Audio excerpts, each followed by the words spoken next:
Hello, welcome back. There we are. We have returned back to 500 Question Studio 4, our 5th and 6th stacks this evening. Hope you are doing well out there. Hope you've been playing along from home. Hello, that's the 97 viewers out there. Holy crap, that's a lot of you. In fact, now it's just got up to 102. Hello to the 102 viewers I have out there. Wonderful people you are. Wherever you've come from, thank you for deciding to view me this evening on Twitch.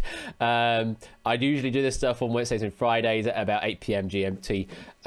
This Saturday thing is a bit of a special thing for the end of this season of my quiz night stuff. We are raising money for Mind, so if you want to make a donation, do so by going to tinyurl.com/500QS donate. Make whatever donation you wish, whatever you can do, and all 100% of the donations you make to the Tiltify Link will go directly to Mind, a wonderful mental health charity. And the target we're looking for now is to hit £3,000 raised to charity, raised to Mind UK, and that target, if you can hit it, is to do Time Shock in 2022. Time Shock being a Japanese game show that we did a rendition of last year to much fanfare. We really enjoyed doing it. It was a hell of a lot of a technical feat around it as well. And back at the beginning of this year, we did a community poll as on the stream as to whether we did this 500 questions or Time Shock. 500 questions won that poll, so we ended up doing this now, but I got this stretch goal here that if we can meet £3,000 by the end of the stream, then I will commit to doing Time Shock 2022 at some point before the end of this year. Okay, well, we are back in it. Mark is still here. Hello there. How are you doing, Mark? Fine. You're doing well. Well, let's continue on with this quiz then. Going into our 5th stack, I need to go to my notes to find out who we've got for our 5th stack. The 5th stack is indeed by Mr. Quizzle. Quizzle has written the questions for this next set of 50 that you'll be playing against right now. So, let's load up those questions. Let's find out what you've got to face. We have got numbers, TV comedy, bones of the body, girl groups, US states, famous ships, Broadway theatre, board games, Russian literature, and European monarchs. Those are the 10 categories that you have to face at some point in this next set of 50. And if you are out there in Twitch chat and you would like to enter into the lobby to try and play against Mark in some challenge questions coming up, you'll need to be able to join me here in voice on mic in Discord. And if you do meet that criteria, then you can enter in the room code, the lobby code of LYLP, and join the Discord there, discord.gg/@bash, all one word, and get your voice ready ahead of time for when we do call you, if you get called by the RNG of the game picking you. Right, let's get this game back underway. Mark, where are we going first to start this 50? All right, let's start with US states. Let's start. Well, I mean, you're from the US, so I think this should be a fairly easy start for you. Oh, no, maybe not. Oh. It is a top 10 challenge straight off the bat. So, we do need to pick a sideline player regardless of whether they play it or you play it. Let's find out who your sideline player is going to be.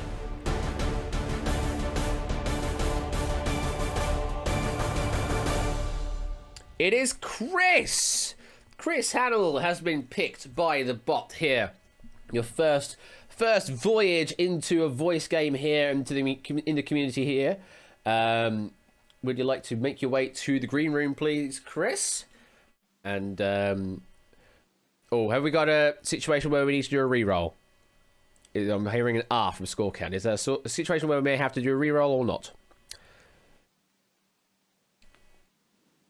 I know Chris is in the green room, so it would seem that we do have an audio check going on. Oh yeah, Quizbot will take whispers. You can answer it in whispers if you want, but you're not going to get any sort of credit for it. There's nothing for that in this game.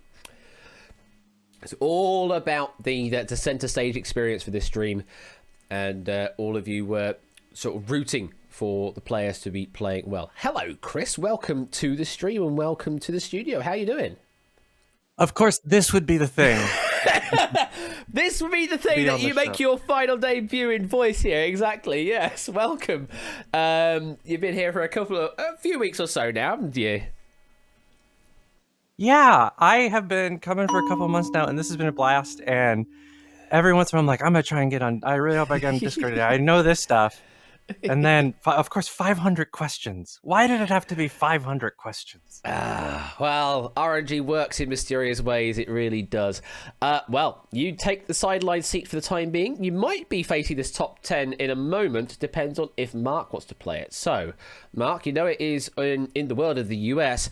Do you want to take this question on, or do you want to let Chris take this question?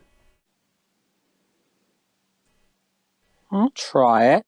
Okay, Mark is going to take the question on. So, Chris, you can just sort of sit back and relax for a little bit. We'll ask for you later on when it comes to a battle, or we get to 2 strikes, or decide for another top 10 to go your way. Mark, this is for you, so you need to give me 5 correct answers within 15 seconds on this question. Name 5 of the 10 US states that have names ending in E, O, or Y. 15 seconds. Delaware. Ohio. Colorado, Kentucky, and New Jersey. Oh, I didn't hear all of that in its completion before the bong, I'm afraid. You're trying to rush out. I think New Jersey was that last one? Yes. Unfortunately, just out of time on my end there. So, got 4, and you would have gotten the 5th, but just so close on the time there. So it does mean there is a strike on the board. Idaho, Maine, New Hampshire. We know about New Jersey. And New Mexico also would have been valid answers up on the board. And Tennessee, of course, as well. Tennessee, do not forget about Tennessee there. Yeah, the judges will also have a make a decision on that, and they can sort of rectify the situation on the next question if such a case that it happened to be the other way around. But for now, we're going to play on as if it was a wrong answer, just out of time, with 1 strike on the board. So, Mark, we need to right that wrong. Where are we going to do that? Let's go with numbers. Let's go with numbers. Your first question is the following. In the Indian numbering system, the term lakh is used to refer to what number? 10 seconds. 100,000. It is, yes.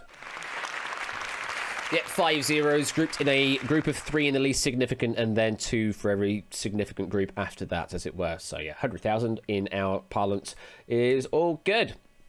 Write that wrong, add 1,000 to the board. Let's continue on. Let's do U.S. states again. Continuing on to the US states. Question is, as it was the first state to allow women to vote in 1869, which US state is nicknamed the Equality State? 10 seconds. Wyoming. It's Wyoming, yes. Although this is true, a 2019 survey revealed that men earn 29% more on average than women in Wyoming, the 4th biggest difference in pay in any of the 50 states. Not much equality there. Another 1,000 added to the bank, 30,000 now in your fake bank, and another pick from the categories. Let's go board games. Going to board games. The question is, meaning blue in Portuguese, which abstract strategy board game won the Spiel des Jahres award in 2018? 10 seconds. Azul. Azul it is. The board game in question was designed by Michael Kiesling, based on Portuguese tiles called Azulejos. Players collect sets of similarly coloured tiles, which they place on their player board. And as rows are completed, one tile is removed, where it garners points depending on where it is placed in relation to other tiles.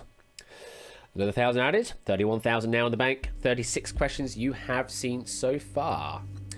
For this one, it is Quizzle. It has written this set of 50 here, poker. It is Quizzle. So, Mark, back to you. Another pick of the categories. Let's go numbers again. Going back to the numbers. From the German word for numbers, what stylized letter is used to denote the set of all integers? 10 seconds. Z. Yes, or Z over here in the UK. The notation Z for the set of integers becomes from the German word Zahlen, which means numbers. Another 1,000 added, 32,000 now in the bank. Another pick. Let's go numbers again. Continuing on into a battle. Chris, welcome to the battle here on numbers. Now, 11, 92, 12. you are a programmer, yes? Designer mostly, but yes, I do code. You do code, so you might have some familiarity with some numbers then. I have known a number in my time. Oh, good. At least a number. That's what we like to hear, because there's going to be a few of them on this battle here. Mark, you get to decide though. Do you want to go? Do you want to lead or follow in this battle? I'll follow. You'll follow. All right. So, Chris, you are answering first on this. Excluding 101, name the 20 prime numbers that are greater than 100 but less than 200. It is as simple as that. Chris, you're answering first. 5 seconds. 117. Nope. No, because if you add those digits together, it sums to 9, which means it's divisible by 3. Oh, it sums to 9, and God, I was thinking last 2 digits, and I wasn't thinking all 3. No. Ah, Chris, falling foul on the first go there, and we have to say goodbye so soon. It's only uphill from here. That's the only thing I can say. Your first visit here, and it's not the best, but let's go through the answers. 103, 107, 109, 113, 127, 131, 137, 139, 149, 151, 157, 163, 167, 173, 179, 181, 191, 193, 197, and 199 were all the answers you could have given. I didn't know that answer, but I do know that I had a 20% chance. I suppose there is that. There is a 20%, ish, because we had some error bars to remove there, so we actually had 3 digits removed, so it's 20 and a bit percent. But yeah, mostly sort of. Okay, so I got that one wrong too. Okay, I see how you're it rounding, is. Right. rounding. That's all we really care about. Yeah. Is rounding. Yeah, 20% is fine. Well, Chris, we've got to say goodbye so swiftly, but I hope you've been enjoying the stream so far. I've had a lovely day. It's been wonderful. Thank you very much for that wonderful quizzing quote, as it were. Do take care. Have a great rest of the day as well, and we'll see you later. Take care. See you. Bye. Bye. Mark, that was a bit of an easy ride for you there in the end, wasn't it? Yeah. I mean, would you have been able to ace that entire set? Probably not. Probably not. All right. Well, we don't have to deal with it anymore. The battle on numbers has gone. There could be other specials in there, though. Where are we going next, Mark? U.S. states. Going back to the US states, the question is, state capital with the smallest population, Montpellier, is the capital of what US state? 10 seconds. Vermont. Vermont is correct. Nice, easy start there. Or another nice, easy continuation, should I say. 34,000 now in the bank, and another pick. Let's go with board games. Going to board games. Question. On GameCows.com, pick destination tickets you can complete and claim critical routes ASAP are tips for which board game? 10 seconds. Ticket to Ride. You do need to have a ticket to ride here, yes. And other useful tips provided by the site include pay attention to your opponents, be flexible, and end the game. Okay, for sure, that's a useful tip. Okay, $1,000 added to your total there, 35,000 now in the bank, and you've seen 40 questions yourself, which is already a pretty impressive feat. So let's keep it going. Let's see if you can get to a personal 50. Let's have Bones of the Body. Bones of the Body is a triple threat, so you need to give me 3 correct answers on this question.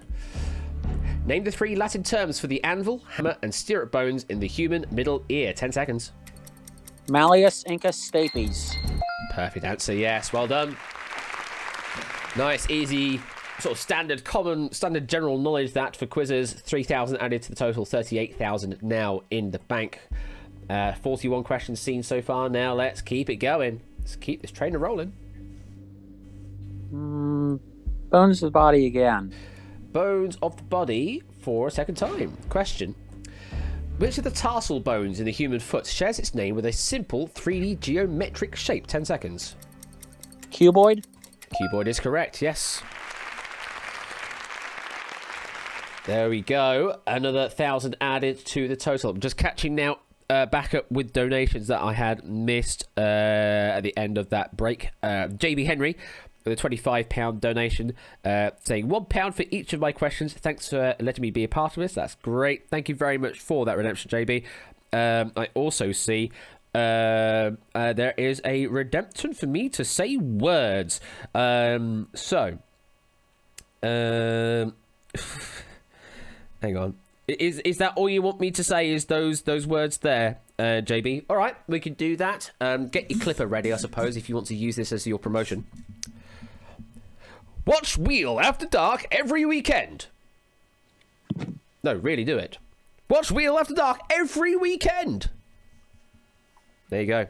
That's all he asked me to do. Thank you for the £25 donation there for me to say that, JB. Great, appreciated. Also, a £40 donation from Matt, saying nothing else but going for the Deal Poker Chip set, claiming one of those. Thank you very much, Matt, for that £40 donation as well. Brings our total up to £2,516 in the total there, going towards Mind UK, which is just phenomenal. You guys are just ridiculous. We continue on then. Mark, which category do you want next? Let's go TV comedy. TV comedy. Starting that category off now. Question. Set in the Ala Mesa minimum security prison, On the Rocks was a 1970s US version of which classic UK sitcom? 10 seconds. Porridge? Yeah, good answer. The series ran on ABC from 1975 through to 1976. Good answer with Porridge. Another 1,000 added to the total. Where next? All right, let's go TV comedy again. It's a triple threat. So 3 answers required to complete this question.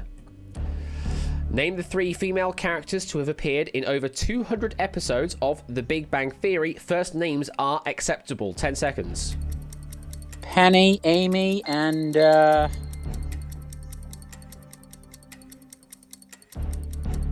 don't know. Yeah, you got the 2 main ones there. Well, actually, Amy came afterwards, but yeah, there's one we were missing. Can chat get it? Yes, Hologro can indeed get it. Strike on the board. Answer we're looking for was Bernadette. Bernadette Rostenkowski for the full title there. The other ones there, Amy Farrah Fowler and Penny Hofstadter were all the answers we're looking for there. So yeah, Bernadette is the one you had missed. Lucky there, Mark. Means we do have a strike on the board. We need to get rid of that one. No, Mayhem is Amy. Yeah, Mayhem is Amy. One strike on the board. Let's clear it. Where are we going? Let's go U.S. states. Go to the US states to see if we can right that wrong. Question. Referring to the discovery of gold in the states during the mid-1800s, which Greek word is the official state motto of California? 10 seconds. Eureka! Eureka! He's got it indeed. The Greek word Eureka has appeared on the state seal since 1849 and means, I have found it! The words were probably intended to refer to the discovery of gold in California. We write that wrong, we add 1,000 to the bank balance, 41,000 now in your bank. And powering on into another category pick. Let's do girl groups. Girl groups. First one in that is this. In 1962, which girl group changed their name from the Delphys, including the name of their lead singer, Martha Reeves? 10 seconds. Martha and the Vandellas. Vandellas is all I needed, yes. Add 1,000 to the bank balance for that. The name change occurred shortly after Gordy Berry signed the group for Motown Records in 1962, and original member Gloria Williams decided to leave the band. Or deciding to leave the band, should I say. Still going strong here. Maybe we've got another Lucario on our hands. Who knows? Mark, where are we going next? Let's try famous ships. Famous ships. Starting that category off now. Question.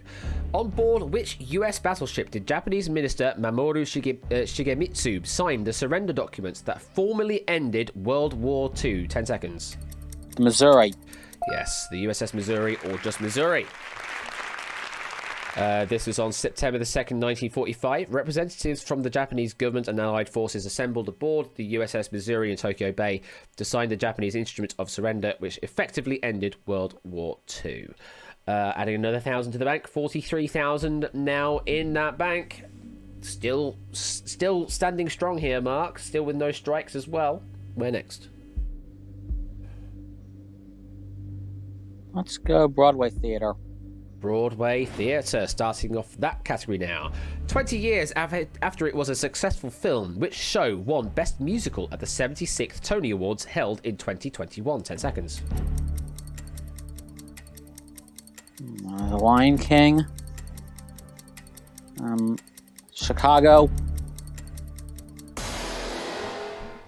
Out of time. Anybody? Toad Boy quickly in there. Absolutely rapid giving that answer. Strike on the board. We were, of course, looking for Moulin Rouge. Moulin Rouge. Yes, Moulin Rouge was the big winner at the 74th Tony Awards held in September 21. Winning 10 Tonys from its 14 nominations. That's a very good performance there. So there is a strike on the board that we need to get rid of, Mark. What are we doing to get rid of it with? Let's do Bones of the Body again. Bones of the body, to right that wrong. Typically occurring when trying to prevent a fall, a collis fracture occurs in which specific bone? 10 seconds. The kneecap, patella. The elbow.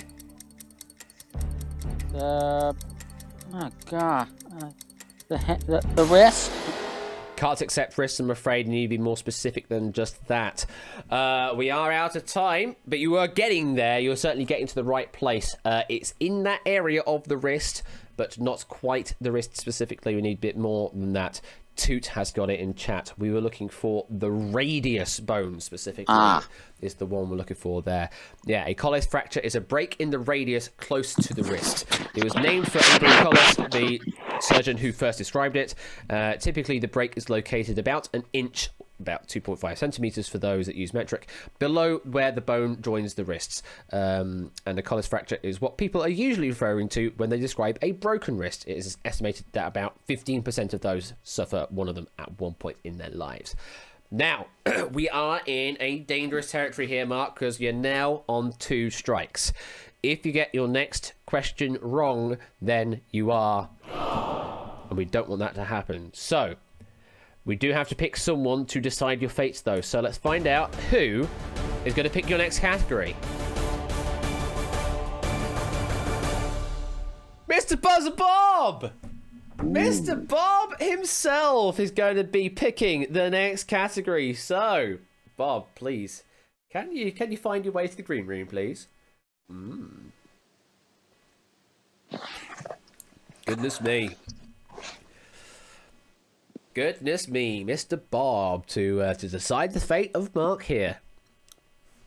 Buzzer Bob, the buzzer guy, absolutely. And while we're waiting, I'll have a quick look on the dashboard to see if there's any other donations that have come in since. Nope, there are no other further donations, but if you do want to donate, then let me press the magic button to show the link. There it is, tinyurl.com/500QS donate, or scan that QR code.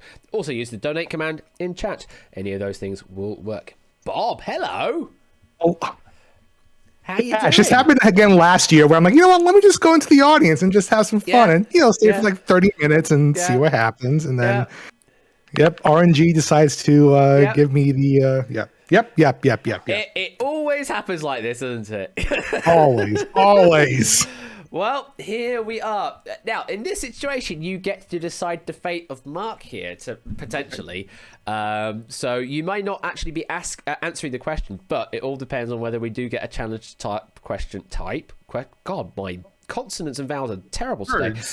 Words are hard, they really are. We have a challenge type question coming up. So let's find out what categories are on the board to pick from. Okay. All of them are still available. And, well, there's only been one wrong in the categories where Mark has gotten one wrong, so there's not much to work off other than he's done fairly well in US states, other than the one that he started off with was wrong. So where do you want to go here, Bob? Well, I'm going to do a little strategery here. Ooh. And I'm going to give Mark Russian literature, please. Russian literature.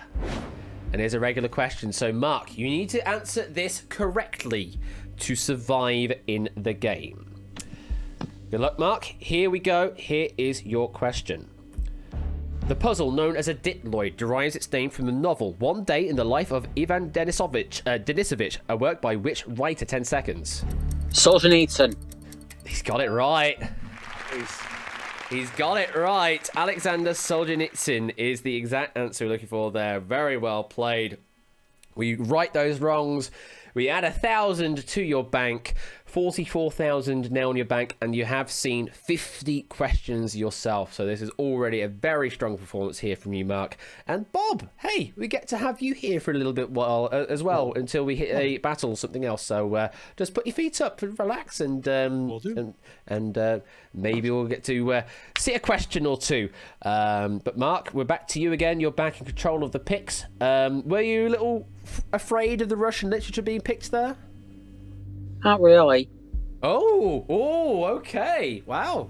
It Okay. depends on whether they're only easy if I know them. Oh, that's true. Very true indeed. Well, you've got control back. Where do you want to go next? Let's do European monarchs. European monarchs. Starting that category off now. Question is, what is the regnal name of the son of Spanish King Juan Carlos I, who succeeded him upon his abdication in 2014? 10 seconds. Philip VI. Yeah, Philippe, I'll take. As the answer we're looking for there. Doesn't give me the actual regnal number necessarily. Oh, yes, it does. The link at the end actually gives me the regnal number, which is the 6. So you were absolutely perfect with that answer. $1,000 added to your total there. 45,000 now in the bank, and still continuing strong. Let's go famous ships again. Famous ships. Question. In 2016, the UK public voted for a new research ship to be named Boaty McBoatface. But what name was the ship given instead? 10 seconds. I'm not sure. The Darwin. It's a good guess to go that way. Unfortunately, not the right answer. You probably needed to be in the UK to know this one. Although, Bob, you got an idea on this one? I don't know the name, but I know they named it. It's like Sir something, I believe. But I can't think of the name of the person. It's a sir that is named after, very much so. The answer we're looking for was David Attenborough. Attenborough. Yes, the RRS David Attenborough is what we're looking for there, who I think everybody knows around the world for the wonderful programming that he has provided for the past, well, goodness me, how many years he's been around. That's just crazy to think, actually. It is a strike on the board for Mark. We need to right that wrong. So, where are we going to do that, Mark? Let's go back to U.S. states. Back to the US states. It's the last one in that category. And the question is, what is the only US state that is home to more than one Ivy League university? 10 seconds. New York. New York is correct, yes. Columbia and Cornell are the ones located in New York State. And then the other 6 Ivy League universities are Princeton in New Jersey, Harvard in Massachusetts, Yale in Connecticut, Pennsylvania in Pennsylvania, Dartmouth in New Hampshire, and Brown in Rhode Island. Right that wrong, we add 1,000 to your total, up to 46,000 now in the bank. And yeah, we've gone back to a better state. However, we have now removed the states from this board. We can no longer pick that category. So, where next? Let's go Broadway theater. Broadway theatre is a battle of Broadway theatre. Bob, how do you feel about that? I've seen Wicked before. Okay. Okay. And I mean, I've been around New York City a lot in my life, so I kind of picked up some stuff here and there. So hopefully I can use some knowledge I have of other things and see what happens. All right, well, let's see how well that knowledge comes into play for this battle. Mark, of course, you are in the driving seat, so you get to decide, lead or follow. Follow. Gonna follow. So, Bob, you are answering first on this. Name the 12 longest running shows on Broadway, according to Broadway.org. Note that revivals of shows, they have separate performance counts than their original runs, so do be aware of that. Bob, you are answering first. 5 seconds.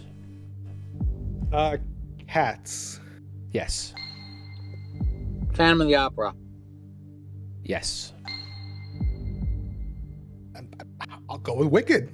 It is there. A chorus line? It is. The Lion King. Yes.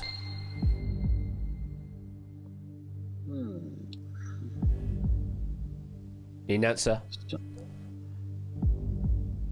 Hamilton.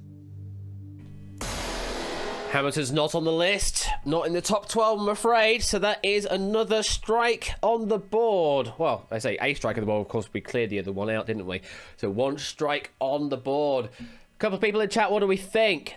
Hologrow and Car, absolutely, that's one that was definitely missed off, that they should have said, was Les Miserables, Beating the Beast, Chicago, Jersey Boys, Mamma Mia, Oh Calcutta, and also Rent was up on that list as well in the top 12 longest running on Broadway. Only 4 of these shows here are currently running, which is Wicked, that is 5th overall, Lion King at number 3, and Chicago, the 1996 revival, at number 2. Phantom of the Opera at number 1 with over 13,500 shows, which is just a phenomenal number. Is a wrong answer for Mark, which means Bob, you get to stick around for a little while longer. Right. Even more time with Bob. That's what we like to hear. So take the seat again, and we may require your assistance again later on. Depends on whether this wrong gets written or not. So, Mark, what are we doing? Where are we going? Let's go numbers again. Numbers. Question. What 10-letter name is given to the number written as 1, followed by 10 to the power of 100 zeros? 10 seconds. Googleplex. Is correct, yes. I think anyone with some sort of salt within the quiz world will remember Google from a certain show, but yeah, this one is we're asking for Googleplex because we're asking for a Google's worth of zeros. Right that wrong, add 1,000 to the bank, 47,000 now in the bank, and we continue on. Let's go Russian literature. Going to Russian literature. Question is, what is the first name of Dr. Zhivago in the Boris Pasternak novel of the same name? 10 seconds. Yuri? Yuri is correct. You could also you could have also said Yura, Yurokcha, or Yuri Andreevich. Any of those would have worked as well. Another 1,000 added to the bank, 48,000 now in there, and 56 questions you have seen yourself. Nicely done so far. It's still very, very strong performance here. I'm trying to remember the second best performance we had in the previous stream. Possibly Coolio, was that on the list? I think possibly. Memory serves. Quite a long performance. But anyway, don't care about that. You are the one in the hot seat right now. Let's keep it going. Where are we going next? Let's go Broadway theater again. Broadway theatre. Let's see if we can do a bit better than these 2 wrongs in a row. Question.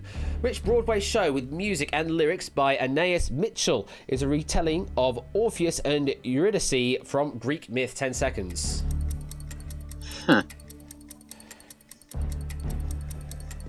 I have no idea. Out of time. No answer at all. Toad Boy rapid in there again, definitely showing the musical knowledge, obviously. Strike back on the board. The answer we're looking for is Hadestown. Hadestown. Based on Orpheus' journey to the underworld to rescue his lover Eurydice, Hades Town made its Broadway debut in 2019. The earliest version of the musical dates back all the way to 2006. And there's a 2014 tweet by Mitchell about her first name. It's Aeneas, but that's just the weird pronunciation my parents came up with. So there you go. There is a strike on the board. We need to get rid of it, Mark. Where are we going to do that? Let's go bones of the body again. Bones of the body. The question is, the joints at the hip and the shoulder are examples of spheroidal joints, more commonly known by what's typically hyphenated name. 10 seconds. Ball and socket. It's a ball and socket it is.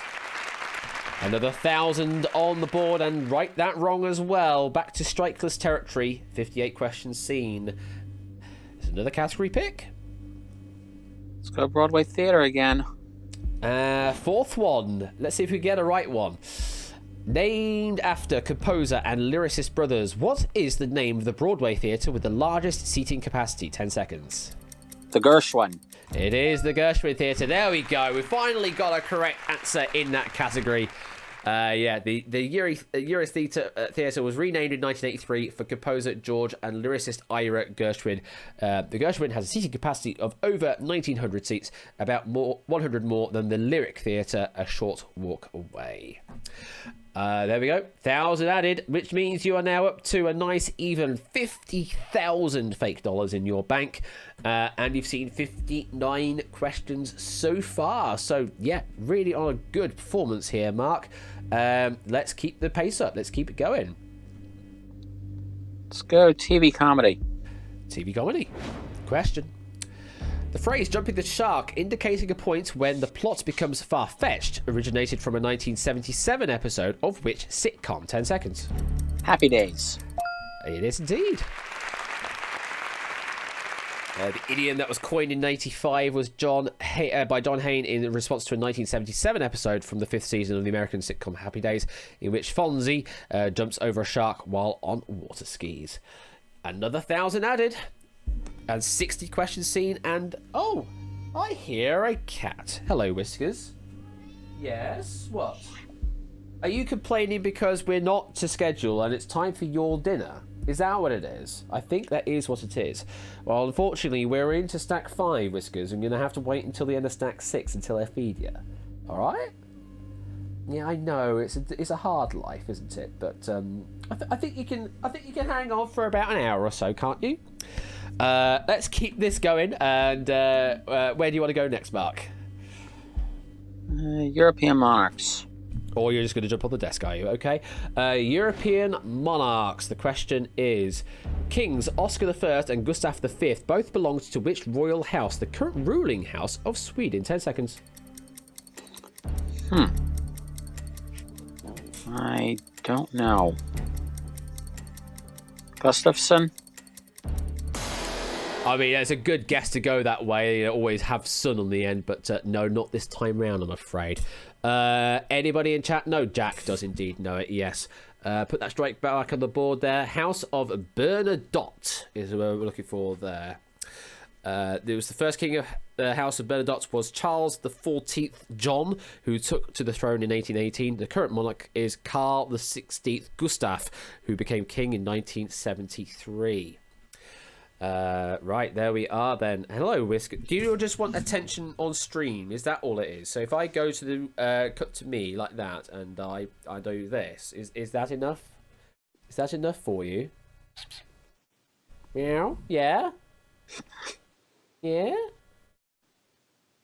You're blinded by the light, aren't you? The light is a bit lighter than normal, actually, to be honest. How you doing, huh? Oh yeah, the slow blinks. That's the comfort there. I can feel all the pairing as well. Right, let's get back to the game at hand. We do have a strike on the board, so let's right that wrong, Mark. Where are we going to do that? Let's go board games. Board games. There's a top 10 challenge. So, we do have Bob on the sideline here. Now, Mark, do you want to play this or do you want to pass it to Bob? If he gets it right, I get a strike, right? Correct. Yes, that is essentially the penalty if Bob gets it correct. I'll play it. Okay, Mark is going to play this. So Bob, you can still sit tight for a little bit longer. Your question, Mark, you need 5 correct answers in 15 seconds on the following question. Excluding Go, name 5 of the 10 spaces on a classic UK Monopoly board that are not properties or stations. 15 seconds. Free parking, jail, go to jail, income tax, luxury tax, super tax. There we go. Yeah, we have a different name for super tax, which is luxury. You've got luxury tax in the US version now, as it's called super tax. But you got 5 there of the 10. That's absolutely great. Do you have any other answers? Community chest chance. Yes. Let's see. Not properties or railroads. So, electric company, waterworks. Yep, those are utilities, not properties, indeed. And one more. Community chest chance. It's the one directly... Just visiting? There you go, yes. Just visiting was the one we're looking for there as the last one on the board, and there are all the answers. Nicely done. Reeling off all 10. You got the 5 in the 15 seconds that were required. So that is clearing that strike and adding 1,000 to your total. And we keep on going. And Bob, you can still sit there. It's all great. We're all having fun. Great. Let's keep going, Mark. What's your next pick? Let's finish off Broadway theater. The last one in Broadway theatre is this. Tomorrow is a Latter Day is a song from which musical that debuted on Broadway in 2011. 10 seconds. Book of Mormon. Yes, indeed. The Latter Day Saints Church bought ad space in the playbill for the musical. At 1,000, 53,000 now in the bank. We've now finished off Broadway theatre. And let's keep moving on. 19 questions left in this 50. Let's go Russian literature again. Russian literature. Question is, how are Olga, Masha, and Irina Prosorova referred to in the title of a 1900 play by Anton Chekhov? 10 seconds. 3 sisters. Yes. Play takes place over several years and concerns the lives of, unsurprisingly, 3 sisters who live on the edge of a small town in Russia. Another 1,000 added to your total, 54,000, and another pick. Girl groups. Girl groups it is. Question. Which Hollywood actor is Waiting according to the title of a 1984 UK top 3 single by Bananarama? 10 seconds. Valentino. I don't know. Out of time there. Bob, do you happen to know this one? Yeah, I think it's Robert De Niro. It is Robert De Niro, yes. Good answer. Yeah, the song reached number 3 in the UK charts in 84, becoming their highest charting song of their career so far. Yes, Waiting for Robert De Niro. It's a strike on the board for Mark. 65 questions you have seen so far, so you are 35 away from seeing your first 100, which is a massive, massive accomplishment for anyone to be able to do that on its own. Where do you want to go, Mark, to clear this strike from the board? Let's try famous ships. Go to famous ships. Question. Before Sir Francis Drake renamed his flagship as the Golden Hind, it was named after which bird? 10 seconds. Firebird, the eagle, the condor, the albatross, the... Oh, God. Oh, we are in a very sketchy situation here. Bob, do you happen to know this one? Any ideas at all? Oh, excuse me, I'm coughing up now. Nothing? Okay. Does mean we're on 2 strikes on the board. A couple of people in chat did get it right. We were looking for a pelican. Pelican. Yes, a pelican. Can you hear me, Bob? Can you say something? Oh, me? What? Oh, there we go. Yeah, I can hear you. We're just making sure they can hear you, Bob. Oh, DoorDash came to my door. I quickly ran to get my food. Fair enough. Thank you for the hydrate there, JB. I had just done so. Pelican was the answer there for Mark. No, the thing is, Bob, we do require your attention because we are in 2-strike territory here with Mark getting that one wrong. So, yeah. Thank you, DoorDash, for that completely ill-timed delivery. But, you're going to have to share some of that food with me now, Bob. What is it? I'll mail it over to you. Let's see.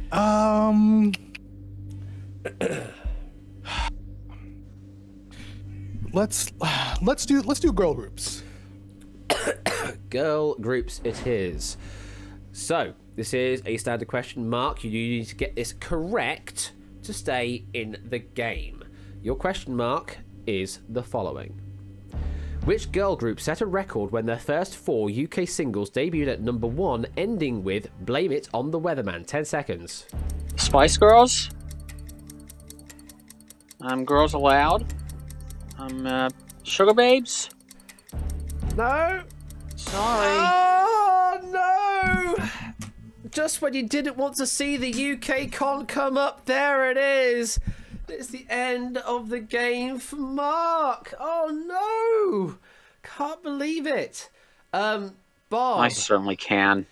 Bob, what do we think the answer is? Do you have an idea? Or are you just enjoying the DoorDash? I have a sandwich in my mouth. No. I probably heard about it. I just can't think of it right now. There's a few people in chat that have called the name out. Unfortunately, Mark, it is 3 wrong in a row, which does mean, in a moment, we have to say that you are... gone. The answer we're looking for on that one was Bewitched. Very well famous for Sailor V and Roller Coaster and To You I Belong. But the 4th one in their sequence there was Blame It on the Weatherman. Unlucky there, Mark, but you were guessing some really good answers there for that last question. Just unfortunately not quite the same ballpark there for Bewitched. Oh no, Spice Girls actually wasn't in the right ballpark in time. But some really good quizzing there, Mark. And you've done phenomenally well to get as far as you have done. Nearly getting up to 100 questions on your own is no mean feat at all. That is really well done. Mark, how do you feel? Relieved. Relieved? Oh, so you didn't want to be here, or or you just relieved that it's over now and you can just relax? Yeah, I can. I'm happy. I made it as far as I did. Well, that's good to hear. Well, thank you very much for playing, Mark. Well done for getting as far as you did, and we will see you later. But for now, Mark, you are now gone. Thank you.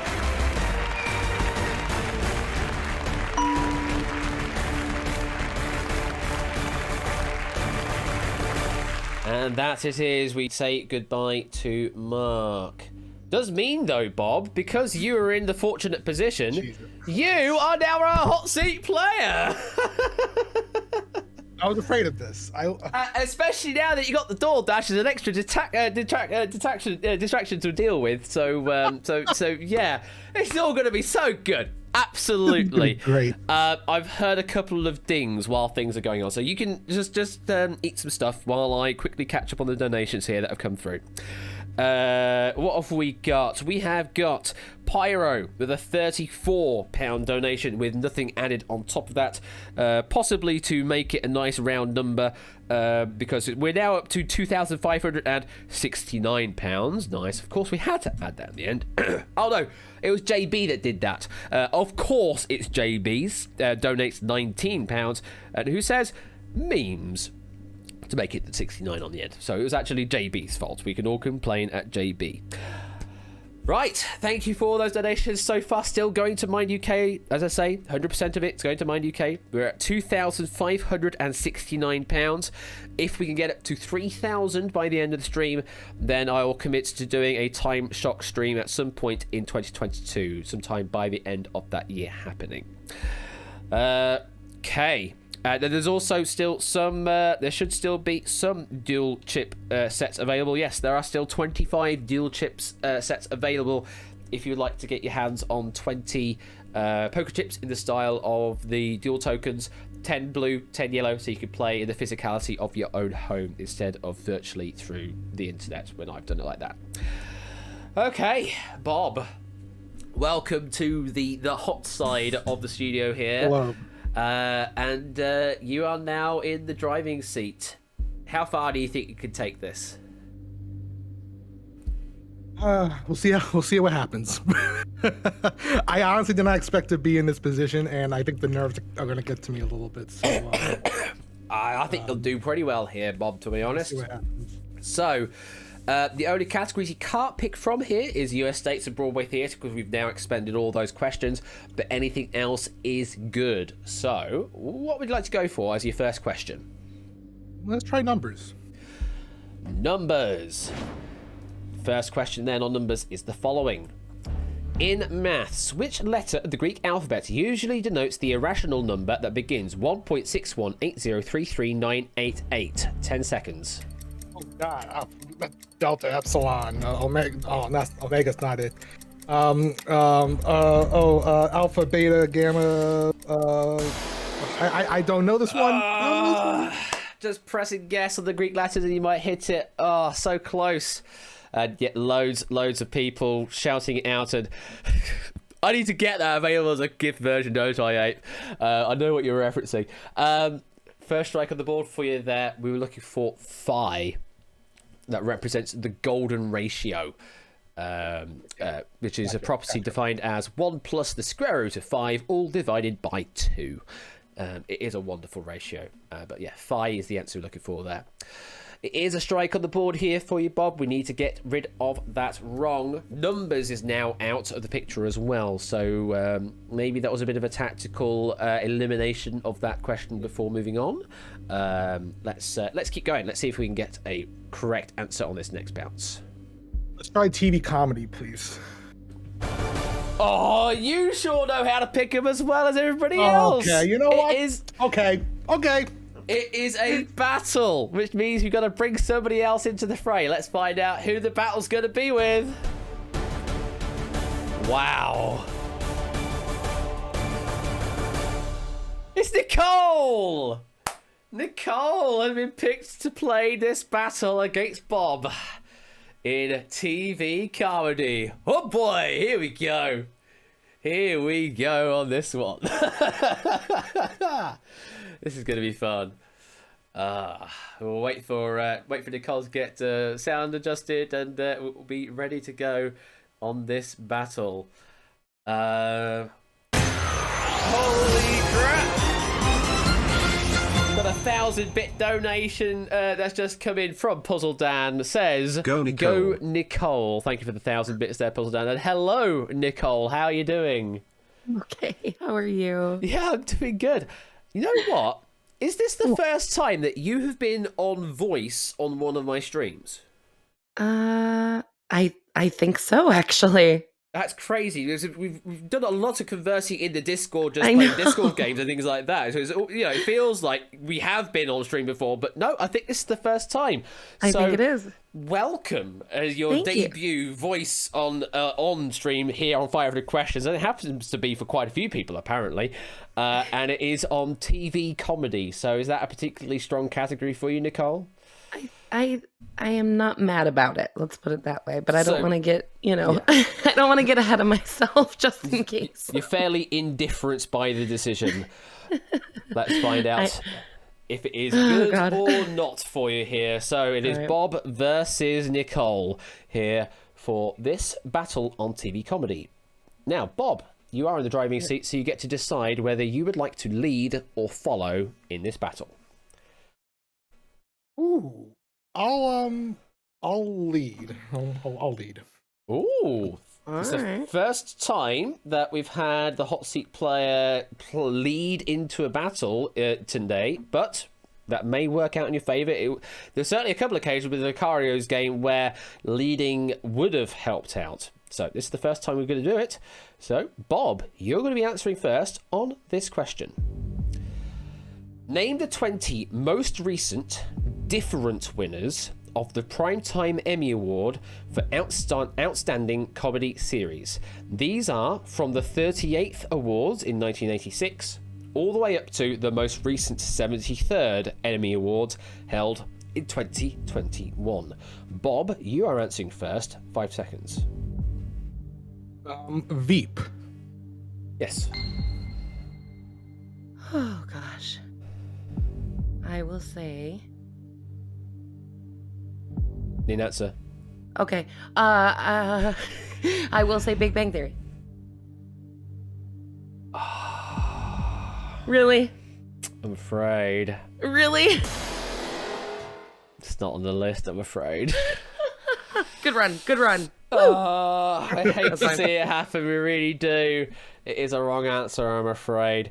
Did you have any other answers in the bank there, Bob? I had The Office. Yes. I don't know if Arrested Development. I don't know if that's Yes, that is on the list as well. Yeah. Parks and Rec is probably Parks on and Rec there. probably in that. Yeah. No, Parks and Rec is Oh, not. Really? This is not Okay, on the I would list. have. Wow. Well, let's have a look at our answers there. Let's see what they all were. 30 Rock, Ally McBeal, Arrested Development, Cheers, Everybody Loves Raymond, Fleabag, Frasier, Friends, Modern Family, Murphy Brown, Schitt's Creek, Seinfeld, Sex and the City, Ted Lasso, The Golden Girls, Marvelous Mrs. Maisel, The Office, The Wonder Years, Veep is what Bob said, and Will and Grace. Those are all the answers that you could have said as the 20 most recent different winners of Primetime Emmys for Outstanding Comedy Series. Oh, Nicole, bit of a crossbar whack there, unfortunately. It's okay. Just didn't stick for you. But I hope you've been enjoying this stream, and it's finally absolutely. great to hear your voice on stream as well. know. You Keep rocking it. do have a wonderful voice there, and thank you very much. And Good luck, Bob. have a great rest. Thank you, Nicole. Also, going to say thank you for that. A massive donation earlier from you and Curtis as well. Of course, we love you. That We was love just you so much, and we love this community. It's our amazing pleasure. support. Thank you very much Love, for love, that. love, love. Take care, Nicole. We'll see you later. Bye. Bye. Oh, Bob, you survived a battle. How do you feel? Feeling pretty good. Feeling pretty good? Feeling pretty good. Yep. Yeah, I mean, it does help in those situations when the answer just completely disappears. You know, the battle is almost a non-point when the answer comes in and it's just a swing and a miss like that. We don't like to see the battles happen like that, but it does happen from time to time. So there we are, 2 questions down, 1,000 now in the bank, and we can continue on with another pick. Let's try. You know what? Let's go crazy. Let's do European monarchs and see what happens. Whoa, okay, going into European monarchs for this guy from the States. All right, good luck, Bob. Here's your question. Put it that way. Reigning for only 34 days, Umberto II was the last king of which European country? 10 seconds. Spain, Portugal, Germany. No. Why am I drawing blanks? Italy. Yes, Italy's correct. No way. Yes, it is. Italy is correct. Yeah, like it's literally this game. Just spam answers that you think might fit, and one of them is probably right. It's how the game is played. That's how Lucario has managed to do 500 questions. Even with the lightning accuracy that he had, he also just went off with other answers completely without hesitation in most cases. So just do that, and you will continue well in this game. Italy's correct. Keeps you in the game. 1,000 still in the bank. It was not your first guess though, so I don't get to add 1,000 to your bank. We continue on though, on to your next question. Where's it going to be, Bob? Let's do it again. European monarchs. All right, we seem to be on a roll. Let's go. Next question. Which Hollywood actress became a princess when she married Prince Rainier III of Monaco in 1956? 10 seconds. Oh my God! Why is her name like on my tip? I don't know. It's You know there. it. No, You know it's it. there. I'm You so def- mad. You definitely know it's there. It's just got the mental block, isn't it? Yeah. It's not Mika. Those people saying it's Mika. Come off it. I know why you're going for that. The answer is Grace Kelly we were looking for. Yeah. Okay. Yeah. Okay. Grace Kelly had a glittering Hollywood career starring in High Noon, High Society, and 3 Alfred Hitchcock films. So it is a strike back on the board for you, Bob. Let's right that wrong. Where are we going to do that? Like TV comedy again. TV comedy is the last one in that category. Here is the question. The phrases farty towels, watery fowls, and flay otters appeared on a sign in the opening titles to which 1970s BBC comedy series? 10 seconds. All I know is EastEnders. No. I know EastEnders and I know the other ones. Monty Python, no, it's not it. Think about the letters in these phrases and try maybe rearranging them. Do you happen to know? Faulty Towers. It is Faulty Towers is what we should have gone for, yes. Oh, God, Faulty Towers. I mean, we will now forever refer to EastEnders as a BBC comedy series. Well, when I go to the UK, I'm gonna buy a box set of EastEnders and then just.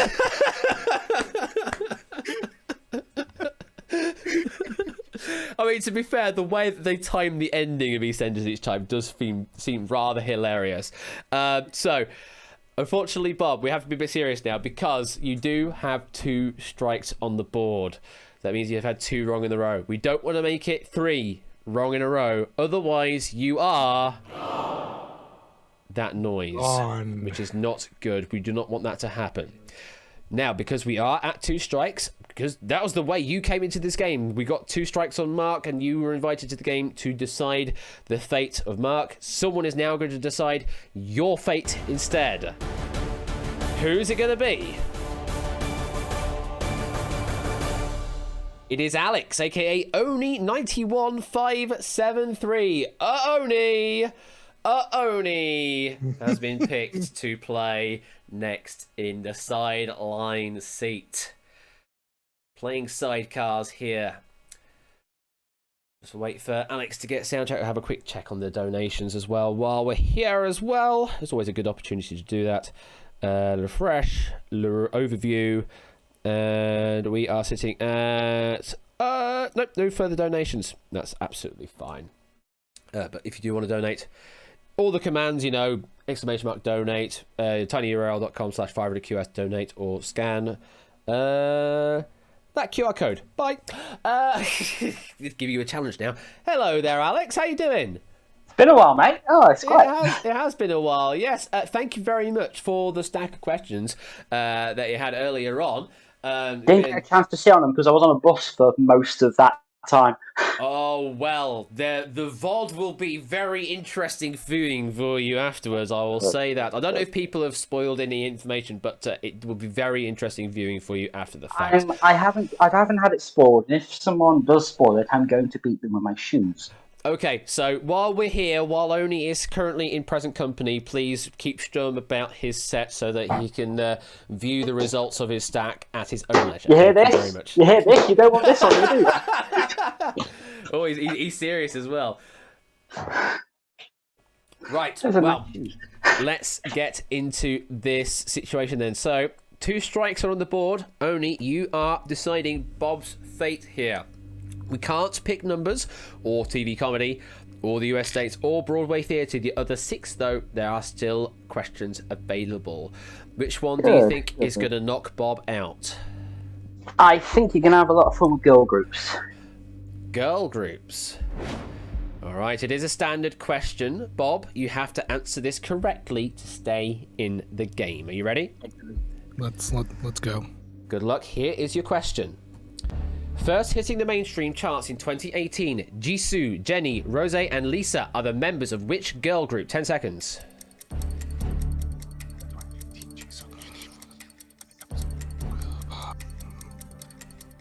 The Salsa Swiss Sisters. I have no idea. I'm sorry. I have no idea. Oni, well done, man. Well done. That's unlucky there, Bob. Alex, did you happen to know that one?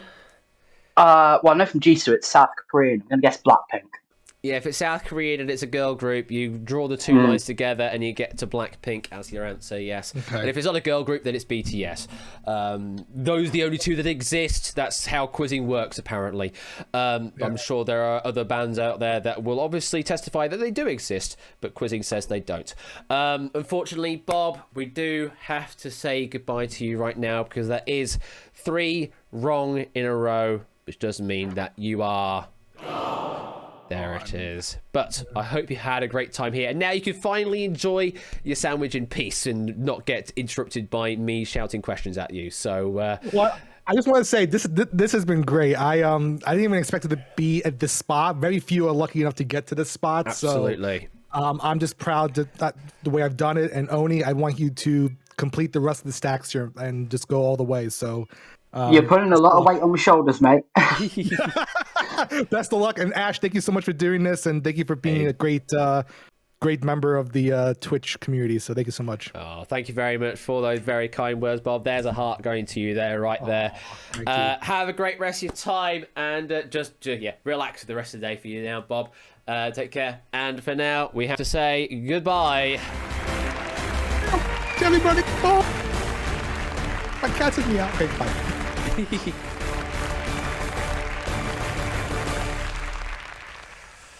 And Oni, hello, you are back in the hot seat of 500 questions. How are you doing? Oh, sweet. Underneath the hot seat, there's the gun that I left from last October. Yeah, I'm trying to think. You first came to this stream again due to the 500 questions from last time, right? It was my first proper stream here, and I believe I was really early in the chair. I finished off the first pack. You were fairly early on indeed, yes. I do yeah, remember if that, I remember the numbers, I think it was 25 questions, 18 grand. Not bad. So we are, I guess, hoping to try and better that performance this time round then. I mean, it's not going to happen, but we'll give it a go. Yeah, we'll give it a go. Well, I wasn't drinking on that stream. Here I am now. Well, we are in a slightly difficult situation here because there's only 9 questions left. There's like dribs and drabs here. You know, single question on a couple of categories, 2 left on 2 others there. Where do you want to go to break yourself in? I want to try and get the one I am a bit more iffy about out of the way. So let's go Russian Lit. Russian literature. Okay. Let me just bring your volume down slightly for me. That's absolutely fine, though. Russian literature is what we're going to start off with. Your first question, then, is the following.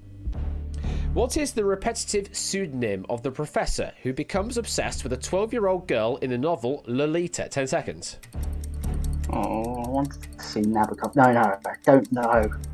Oh. No, it's not coming to me. Out of time, I'm afraid. Anybody in chat know it? Toots got it straight off the bat there. It is Humbert we were looking for there. It was written by Vladimir Nabokov and published in 1955. The novel gained notoriety due to its controversial themes and was adapted into a 1962 Stanley Kubrick film. So, first question, and unfortunately it is a wrong already on the board there, Oni. We need to get rid of that pretty fast, pretty sharpish. So, where are we going now? Let's go girl groups. Girl groups. Finishing that one off. You were doing it as well. Everybody seems to be picking the battles on one strike. Holy crap. Hey, I didn't. Oh, wait. Yeah. You literally just did. Oh. So, that does mean we're going to bring somebody in to face you in a battle on girl groups.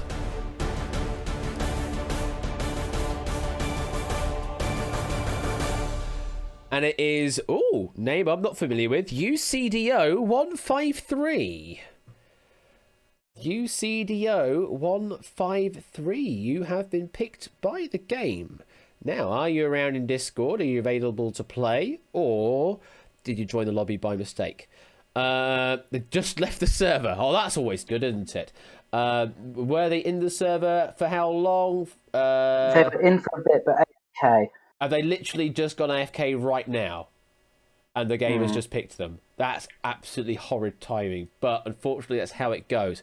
So, if that is the case, unfortunately, then we're going to have to re-roll in that case. And UCDO, unfortunately, not going to get their chance.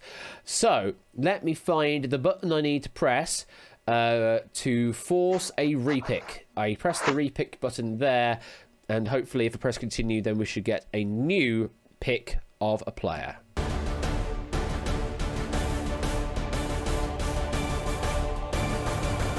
And the repick has rolled shapes. Ooh. Wow. Well, that was a roll and a half, wasn't it? Alex versus Shapes here on girl groups. Goodness me, this is interesting. What's your ability like on girl groups, Alex? Music is pretty much one of the main categories I'm into. So if it's what I'm thinking of, I could clean house here. All right. Well, we shall see what happens there. Only wishing that UCDO waited 5 more minutes. Well, we'll see and soon find out. We'll just wait for Shapes to sort out Discord audio. Has anyone been eliminated with 0? What, 0 right? No, yeah. Yes, Car unfortunately holds that distinction all the way back at the beginning of the first 500 questions. Well, at least in hell, I'll be in good company. Yeah, it was a very unfortunate run that Car had right at the beginning of the stream, all the way back then. But yeah, we never wish that to happen to anyone. We really don't. Although he did a very good job of basically playing Minesweeper and letting me have all the nice questions at the end. He has the speedrun record. That is true. He does have the 80% or 0% record, so there is that to play with. Shapes, welcome to the studio. How are you doing? Not too bad. I sort of, like Bob, I got caught out with half of a load of delivery food. Well, it just seems Oh to be my the right god, time yeah, for it. you It's had the set chicken in. Oh, We're did. manifesting this with Deliveroo because I just had one. manifesting Yeah, I with basically had a stack of Deliveroo. chicken nuggets. Oh my god, what is all this? Well, welcome to the studio on this battle here on girl groups. Alex, you are in the driving seat here, so you get to pick lead or follow in this battle. I think I'm going to lead. You're going to lead. Okay, so you're going to be answering first on this question. Name the 14 singles by Destiny's Child that reached the UK top 40. We are to name the 14 singles released by the American girl group Destiny's Child that reached the top 40 of the official UK singles chart. Oni, you are answering first. 5 seconds. Survivor. Yes. Independent Women Part 1. Yes. Say my name.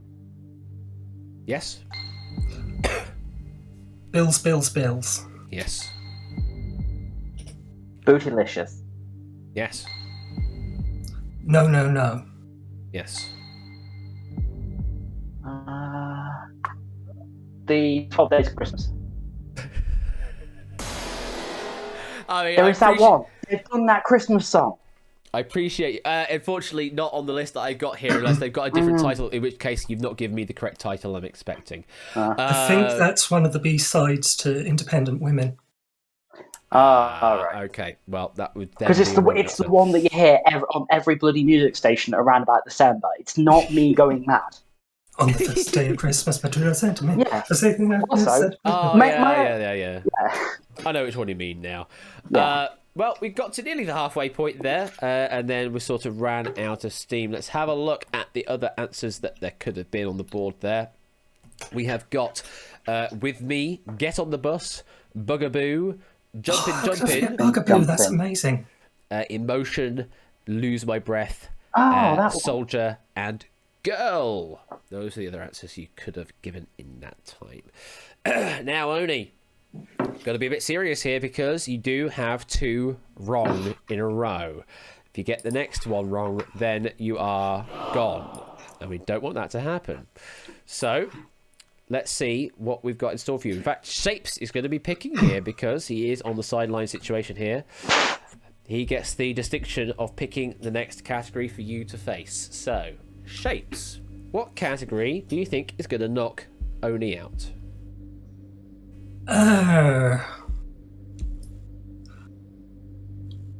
It's like the sort of the kind of, what do they call it, like the dog end of the board, isn't it? Let's go Russian literature, please. If I still have my hot dog, I'd throw it at you. So, it's a simple question. Oni, You need to answer this correctly to stay in the game. Your question only is: a working title for Tolstoy's epic novel War and Peace was the same as that of which Shakespeare play? 10 seconds. Measure for Measure, Taming of the Shrew, Love Labour's Lost. Oh my god. Romeo and Juliet. At least I was the first person to say Bootylicious on an ash stream. Lucky Oni. Shapes. Do you happen to know this one? I don't actually. You don't? Oh. The Winter's Tale? It is not that either, no. The answer we're looking for was All's Well, That Ends Well. It's not for me, is it? Rather timely answer for the end of your run here, Oni. Unfortunately, 3 questions, 3 wrong in a row, which does mean that is All's Well That Ends Well.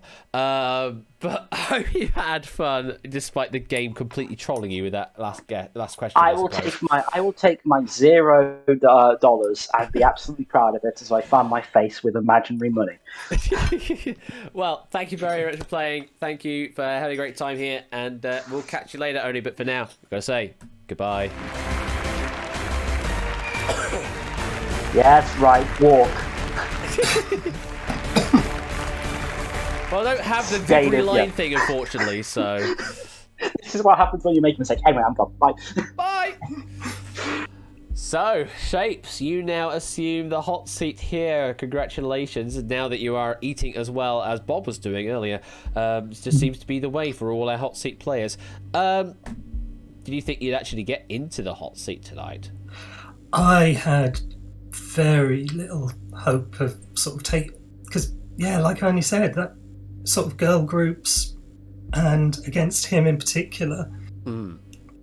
But I could see why he's confident in that, because he knows that sort of his stuff on there. So being able to sort of stick in with that battle long enough to get through was a bit of a surprise for me. Well, you are now in the hot seat. There are only 6 questions left in this 50, but if you can get through that, then you get to see a brand new set of categories and give you a bit more options to work with. For now, let's see where you want to go to start off. Where do you want to break in? Can we start with famous ships, please?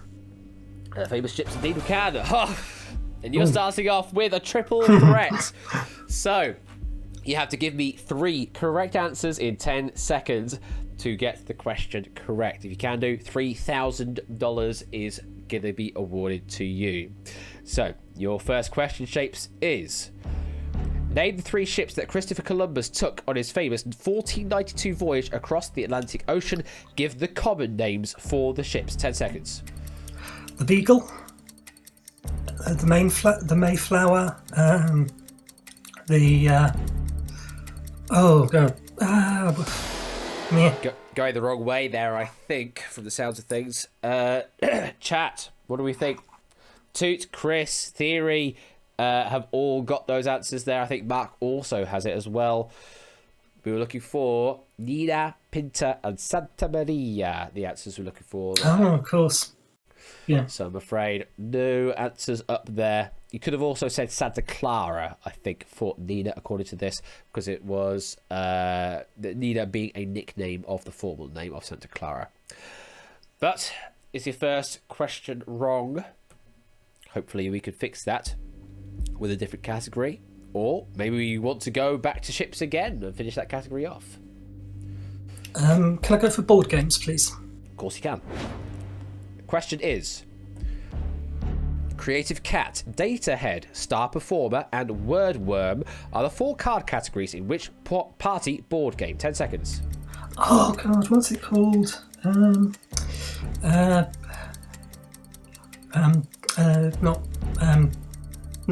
it's not categories. What's it called?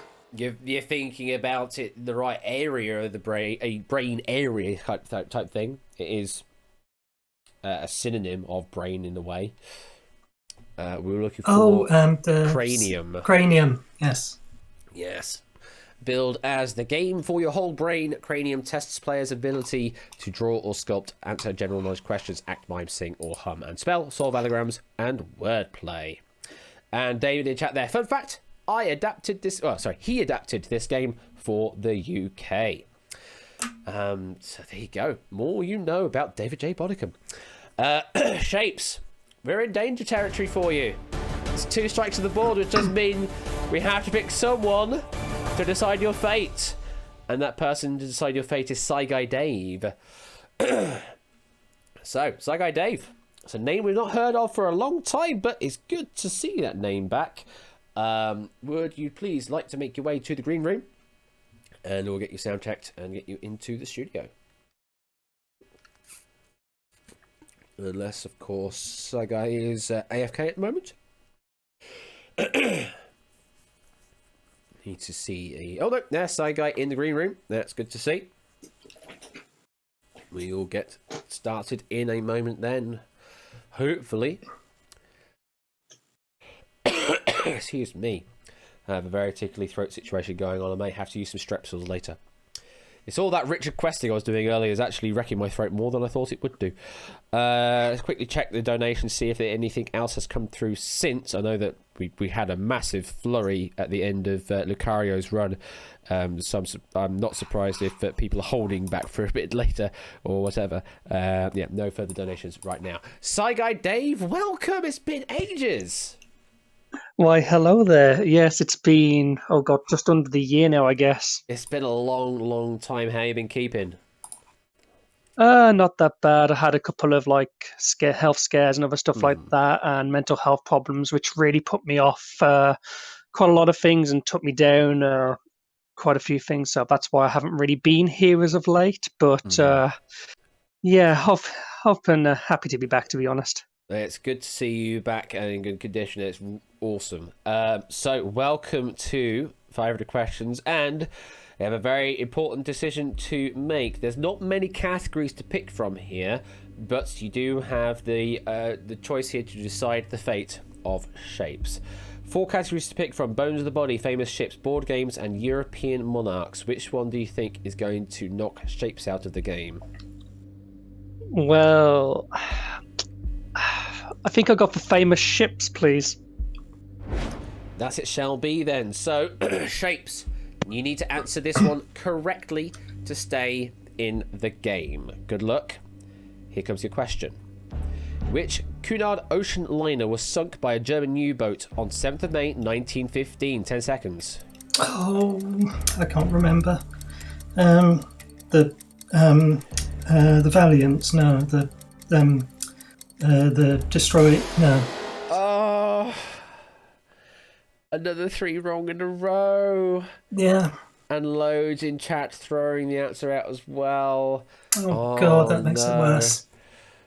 The answer we looked for was the Lusitania. RMS It's one of those things that you Lusitania. should know, isn't it? It certainly feels like it's one of those quiz staples, yeah. But it's what happens when you got the pressure of the game on you. You suddenly get these memory blocks, and you just can't quite get there. So hard luck there, Shapes. But unfortunately, again, back to back, it is 3 in a wrong, and you are, which is devastating to see. But unfortunately, that is the case. I hope you had fun though, Shapes. I did. I got further than I did last time. We did this, so didn't get through had a battle question and failed on that. So this still counts as an improvement. It still counts as an improvement, yeah. those sort of last bits of those categories, it wasn't a pleasant looking board for me anyway. So it's not a total surprise.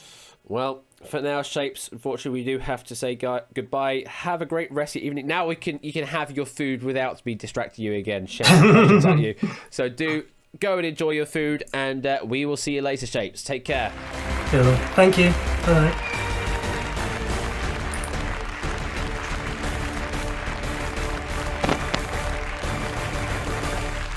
You see, with the car, you think this game is very easy because he's doing very well and managing to get 500 questions. and suddenly we're seeing it is not as easy as it seems. So many already just falling just like that. And we now have another brand new player here, Psy Guy Dave, now in the hot seat, hoping to try and make their way through 500 questions. So, Psy Guy, welcome to the hot seat side again. And did you expect to be here? Not at all, to be honest. I think the last time we did 500 questions, I went to a battle and I lost it, so I never had the chance to actually become a player. And all I wanted to know is just get past one question. That's all I want. as long as I get one and don't just fail 3 in a row, I'll be happy. Well, if you can complete one correct answer here, then you will be able to see the next stack of 50 when you might then have some better categories to pick from for yourself. But for now, you have to pick from Bones of the Body, board games, and European monarchs. So which one are we starting out with? I'll go for Bones of the Body. Bones of the Body. To start off, here is your first question.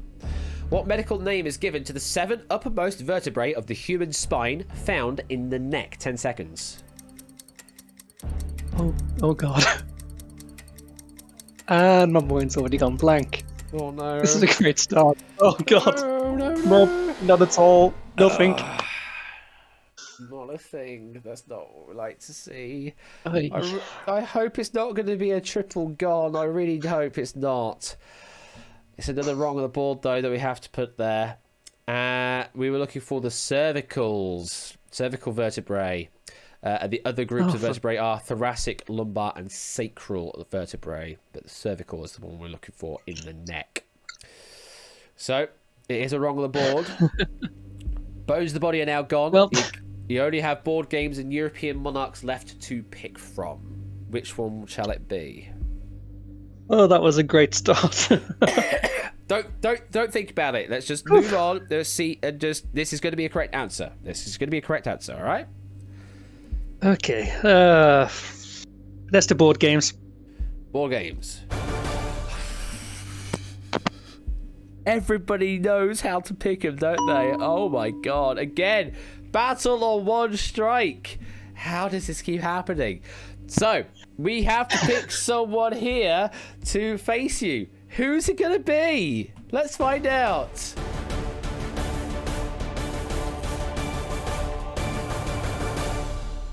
It is M3 Times. M3 Times has been picked to be our next player. Room code at the moment is LYLP. That is the current room code as it currently stands.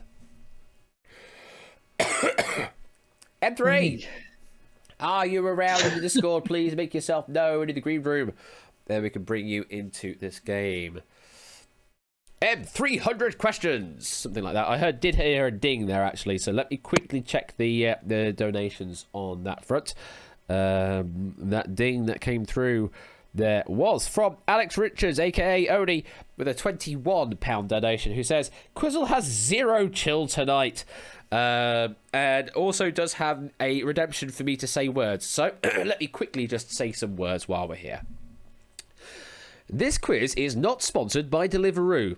Deliveroo is bad vibes. There you go. We have had the redemption there. Congratulations there. Only you can clip that wherever you want to do. Whatevs. Thank you for the £21 donation. M3, welcome to the stream. How you doing? I am M3 Times. That's you are. And I think this is the first time again that you've been on here on voice on my stream as well. I think I remember coming on here long ago when you did match game, but I think that's like long ago. That would be a long ago indeed. It would have been, yes. Well, welcome here in 500 questions though. So it is in a very interesting situation. It is a battle on board games. So Psycho Dave, what do you want to do here? Because you are in the hot seat. You get to decide. Would you like to lead or follow in this battle? I think I'll follow. Go to follow. So that means M3, you are going to be answering first on this question. Name the 42 territories in the original edition of Risk. That's all I need to ask. And 3 times, you are answering first, 5 seconds. US. I think I haven't played the game in a long time. I'll say US. I will prompt you to add a bit more to that. Oh god. East Coast. I'm being very lenient. I will accept that. Western United States. Yes. South Africa. Yes. Alaska. Yes. Mexico. Just checking my Oh, notes. no. Just checking Oh, my okay. notes. Ah, wow. It is not there on that list. Yeah, I was incredibly generous in allowing you East Coast United States. The correct term should be Eastern United States to give for that one there. As Saigai gave the correct response there back on Western United States. Yeah. It has been a long time since I have played Risk, so it was at least worth giving it a shot. Unfortunately, it does mean that is a wrong answer for you, M3, which does mean, Saigai, congratulations, you got the one you wanted. Very well. You got the one you wanted, and it does mean you also get to see the next 50 as well. Congratulations. So, the other territories that you could have said, and this is the other Yakko Warner rendition that I need to call out, is Afghanistan, Alberta, Argentina, Brazil, Central America, China, Congo, East Africa, Eastern Australia, Egypt, Great Britain, Greenland, Iceland, India, Indonesia, Irkutsk, Japan, Kamchatka, Madagascar, Middle East, Mongolia, New Guinea, North Africa, Northern Europe, Northwest Territory, Ontario, Peru, Quebec, Scandinavia, Siam, Siberia, Southern Europe, Ukraine, Ural, Venezuela, Western Australia, Western Europe, and Yakuts were the ones you had missed. Ooh. Huzzah! So M3, it's a very swift departure for you there, but I hope you've had a great time here. It's good, honestly. I'll say this: it was 2 more than I thought I'd be getting. Ah, that's good. That is good to hear. Yeah. Well, thank you very much for playing there, M3. But we're going to say goodbye. Take care. Bye bye. Bye bye. Only in chat say that didn't even rhyme. It's modern poetry. It doesn't have to rhyme. Saigai, congratulations, you did get that question right, technically. 1,000 in the bank. And that does mean you are guaranteed to see the next 50 no matter what. We have to get through this question first, though. It is on European monarchs. I gotta say, the hilarious thing is that I only played a game of Risk a couple of days ago. Oh, seriously? Yeah. Oh, wow. So, it's amazing it was how very, this all very kind well of intertwines like that. Okay, well, European monarchs we now have to go to. Here comes your question. Vlad the Impaler, a 15th century prince of Wallachia, is thought to be the inspiration for which Bram Stoker titled character. 10 seconds. Oh my god. Okay. Go for Dracula. Yes, it is Dracula, yeah. I'm trying to get them in. I'm trying to get them in one. Don't go. Just try go for one. Seriously, honestly, don't. That's not the way to play the game. The way to play the game is just guess answers, and if it happens to be the right one first, then so be it. Don't go trying to be a hero and trying to be right on the first bounce. But yeah, I think that's the way I'm going to play it now. But in this case, Bram Stoker is a massive thing. Whenever you see that name, you pretty much instinctively buzz in and say the answer's Dracula, or vice versa. It's always that way round. So 1,000 in the bank. That was your first answer in that case, and that is the end of that 50. The end of. Well, we're at the halfway point of the stream. 250 questions down, 250 to go, and it's nearly 8 p.m. Oh, I was not expecting this to be a 16-hour stream. Well, if it is, then it is. Let's find out how it all goes, eh? Thank you, Quizzle, for a wonderful stack there. That was a wonderful stack 5 to play through. I now need to go to my notes and check out who we have next lined up for our next stack of 50. Whew. So, let's load it up. Our next stack is coming courtesy of Car the 7th. Car the 7th is writing the next stack to face here. So, if we're all ready, here we go. Let's find out what we have on the category board. Canada, food, birds, art and artist, viruses, global metro systems, rugby union, Robert Louis Stevenson, London Fashion Week, and the Bible. Those are the categories to pick from. And you are in strike-free territory, so nothing to worry about right now. Where do you want to go first? Oh, Jesus, those categories. I mean, Jesus might be one of the categories, yes. I mean, yeah, that is true. I'll go for art and artists, please. Art and artists to start off with, then. Your first question in this set of 50. Christ Carrying the Cross and The Tears of St. Peter are 16th century paintings by which Greek-born artist? 10 seconds. Oh, Jesus. Oh, no. Nope. Not at all. God damn it. Unlucky.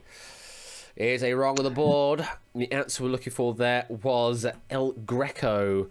Or if you wanted to be really fancy, you could also say Domenikos Theotokopoulos, which is his birth name. The reason he's named El Greco is because he sort of means the Greek. It was a nickname he was given in Spain, where he lived for the latter half of his life. Here's a wrong answer on the board. Let's right that wrong. Go somewhere else entirely different. Where do you want to go next here, Saigo Dave? I will go for birds, please. Birds? What are birds? We just don't know. Well, let's find out if we do know. Question. The name of which songbird in the family Hirudinidae is also a verb that could mean to accept without question or to engulf? 10 seconds. Oh my god. Swallow. Yeah, it is swallow, yes. Good answer, good answer. Let's get that strike off the board and add 1,000 to the total. That's a nice answer there. 5 questions seen so far. Let's keep it going. Where next? I'll keep the birds. Keep it with the birds. Question. Which brightly coloured bird gives its name to the company that owns the British hardware stores of B&Q and Screwfix? 10 seconds. Oh my god. Brightly coloured. Parrot. Oh my god. Nope, can't think of that. It's a good guess, but not what we're looking for there. Strike goes back on the board. NASA was first. No, NASA was wrong. C. Dunner was correct in chat there. It is Kingfisher we're looking for there. Kingfisher answer. Never mind. Let's get rid of that strike. Let's go somewhere else and try and get a right answer on the board. I think I'm definitely pogoing in the terms of right and wrong answers here. Hey, that works. That's absolutely fine. If you keep doing that, you can get to 500 questions. It's entirely possible. I will go for some food. Food. Question on food is: the song "Food Glorious Food" is from which 1960s musical and film? 10 seconds. Oliver. It is Oliver. Yes, nice easy one there. Write that wrong. That 1,000 to the board. was great. Yeah, that's what we like to see. Is a nice easy one there, just to reset the board, as it were. Next one. Whew. We'll go back to art and artists, please. Okay, next question is this. Art Official Age, released in 2014, was the 37th album released by which singer and musician? 10 seconds. Prince. Nicely done, yes. Or Prince Rogers Nelson, if you wanted the full title. Prince on its own, absolutely fine. 1,000 extra added to the bank. Doing well. Next pick. We'll stay on art and artists, please. All right. Next question is this. What name originally used as an insult is given to an art technique developed in the 1880s by Georges Seurat and Paul Signac? 10 seconds. Oh my god. Method? No. Oh gosh. Nope. Can't think of it again. Strike back on the board there. The answer we're looking for is pointillism. Pointillism, or divisionism, or chromoluminarism. Those are less common names for the same thing, though. So, wrong is back on the board. Let's right that wrong. Where do we want to go? Oh gosh. That is a good question this time. We'll go for London Fashion Week. London Fashion Week. First question in that category is this. In September of 2018, in a first for major fashion weeks, LFW announced that what commodity would not feature in their shows? 10 seconds. Oh my god. Coats, jackets, stocks, shoes, dresses. Oh god. Oh, Not a chance. It's the wrong answer. 2 strikes on the board. The answer we're looking for there was fur. And that's that fur would not feature in their shows, yes. Although it's still not formally banned from London Fashion Week, its use in fashion has been increasingly rejected. And in September 2018, all participating designers agreed not to use it in their displays. So, Shy Guy, Dave, we are in a tricksy situation. You're wrong. 2 wrong at the moment. We don't want to make it 3 wrong in a row, otherwise you are. And we don't want that to happen. But doesn't mean we have to pick someone else to decide your fate on the next question. That's fine. We'll go for it. That is Applecast. Applecast, you have been picked by the game to be our category picker. Currently in the green room right now. Nice rapid ascension now, and that's what I like to see. And we'll just wait for Applecast to join here. I'll do another quick check on the donations while we're waiting, because there's always a good opportunity to do so. Yes, indeed, there was a donation that has come in. Quizzle, there was the author of the previous 50 that we're playing, giving a donation of £30 and saying it was an honour to have my questions used and to play a small part in a wonderful stream for a worthy cause. Sorry to all those I eliminated. Thank you very much for the £30 donation there, Quizzle. Greatly appreciated that. All going to Mind UK. And a reminder there, if you want to make a donation, tinyurl.com/500QS donate. Scan the QR code or say !donate in chat. Any of those will get you to a link to Tiltify, where 100% of your donations will go directly to Mind. Applecast, welcome to the studio. How you doing? I'm all right. A bit nervous. I just joined the queue. Oh, just joined. Well, welcome to it. And yeah, you've got an interesting decision to make here. You are deciding the fate here of Shy Guy Dave. So let's get to that decision point. What category from this set do you think will knock Shy Guy Dave out of the game? Robert Louis Stevenson. Robert Louis Stevenson. What do you think, Shy Guy Dave? Well, that's it depends on the question. I know a bit, but it all depends on what hits. All right. Well, this is to stay in the game, Shy Dave. If you get it right, then we right those wrongs. Here we go. Your question is: Stevenson died in 1894 in which Pacific Island nation, where he lived for the last several years of his life? 10 seconds. Oh my god. Oh no. No. This is a problem. Oh, for God. No. I hate to see it. There's 3 wrong in a God, row. I've just got it. What do you think it is? I've just got it. It's Samoa. You're right. It is Samoa. It's crazy how that happens Just sometimes, isn't it? When the timer suddenly stops and the mental block unlocks and suddenly the answer comes fully through. But that does mean it is 3 wrong in a row, which does mean we have to say that you are. But I hope you had a great time here, Shy Guy Dave. Honestly, it's been a fantastic time. I've been here for quite a lot of the stream and everything else, and honestly, the community is also fantastic. I think this is the first time where my nerves have been absolutely shot. Quite a few of the other games and stuff that I've joined has been fantastic, but the moment that this has happened, it's just, jeez, it's a Pressure to the different story. studio, isn't it? Absolutely.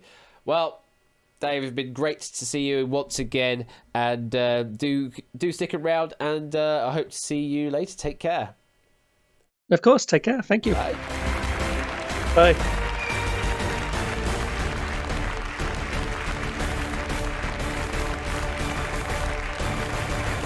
It's just me and Applecast. Hello, you are now in the hot seat. How did you think this was going to happen?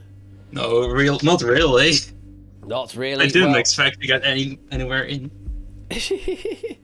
Well, welcome to this side, and you get to pick your first question. Excuse me, what a sneeze going on? Oh, might be a second one, or not? Is my body being like that?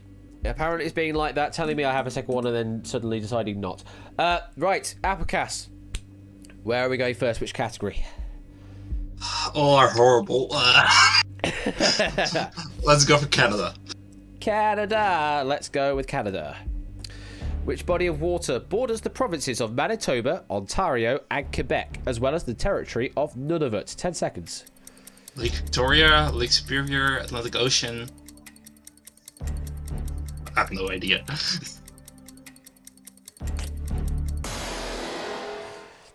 Out of time on that one there. Some good guesses. We were looking for Hudson Bay. Oh, of course. Hudson Bay is the answer there.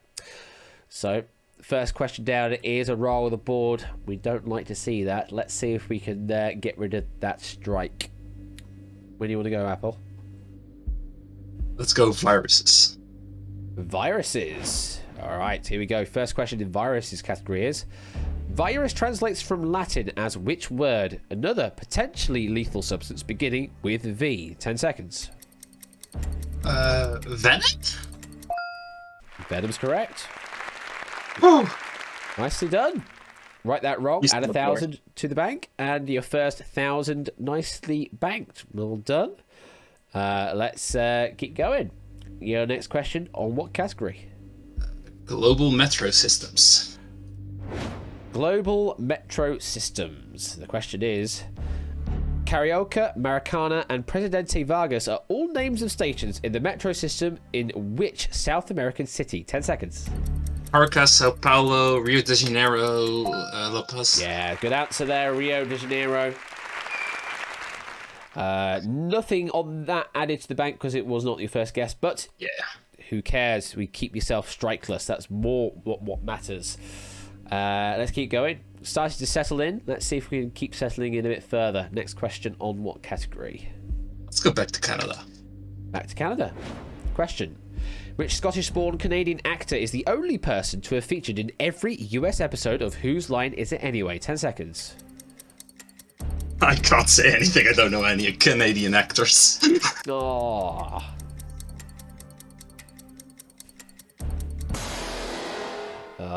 He's a great guy, this guy is. Colin Mockery is the answer we're looking for. Never heard of him. I definitely implore you to do a YouTube search once 500 questions is all concluded on anything to do with Colin Mockery or Ryan Stiles, his fellow Canadian. They are absolute gems on Whose Line It Is Anyway, in whatever version they've done. The old UK one, the first US run, or the modern US one. Just absolutely amazing actors, improv actors, that kind of thing. Wrong back on the board. Let's see if we can fix that.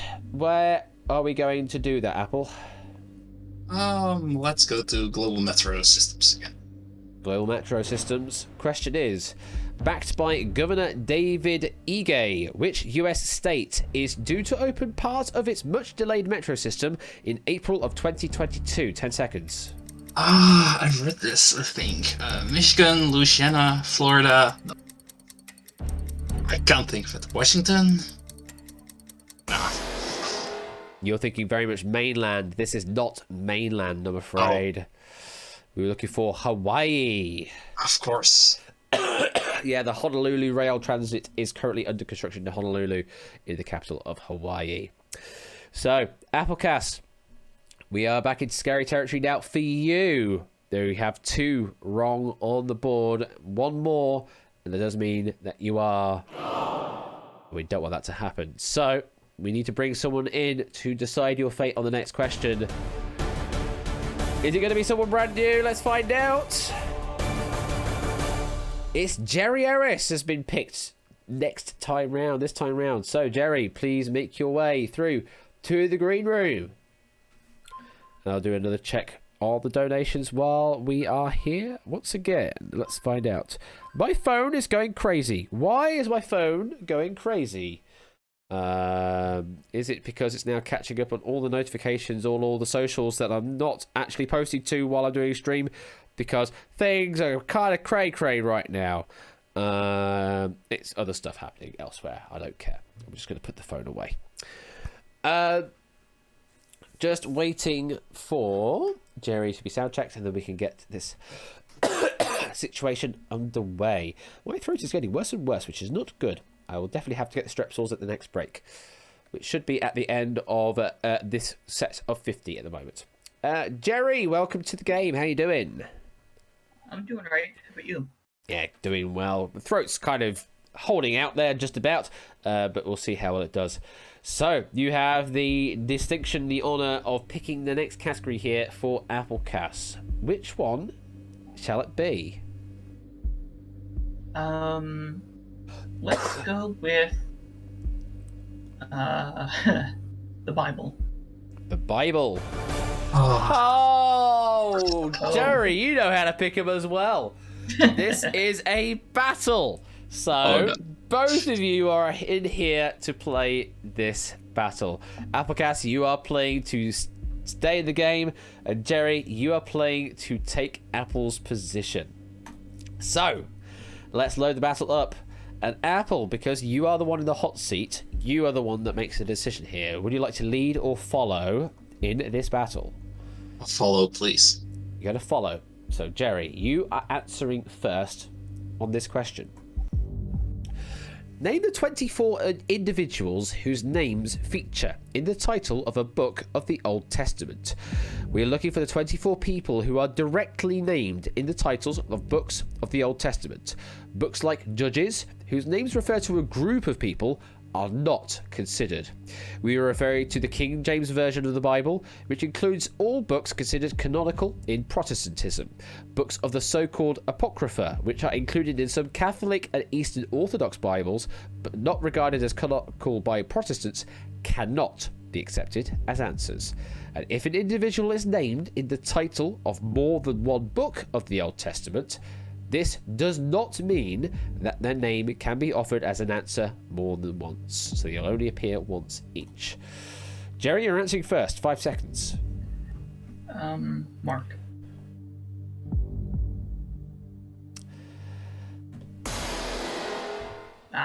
Not an Old Testament name, I'm afraid. Definitely a New Testament name, not an Old Testament name. Just like that, we have to say goodbye to Jerry. Oh my goodness me, such a quick battle that was. I would have no clue. Maybe Esther? That's the only one I could think of. Esther indeed was on that list. Let's go through them all. Amos, Daniel, Esther, Ezekiel, Ezra, Habakkuk, Haggai, Hosea, Isaiah, Jeremiah, Job, Joel, Jonah, Joshua, Malachi, Micah, Nahum, Nehemiah, Obadiah, Ruth, Samuel, Solomon, Zechariah, Zephaniah, all up there that you could have gone for. Mark, unfortunately not though, Jerry. So it is a very swift exit for you, but I hope you've been enjoying the stream. Yep. That's good to hear. Thank you very much. And we'll catch you later. Take care. Right, you too. Bye-bye. Bye. So, Apple, managing to dodge a bullet there. And you're still in this game. So, what category do you want to go for next?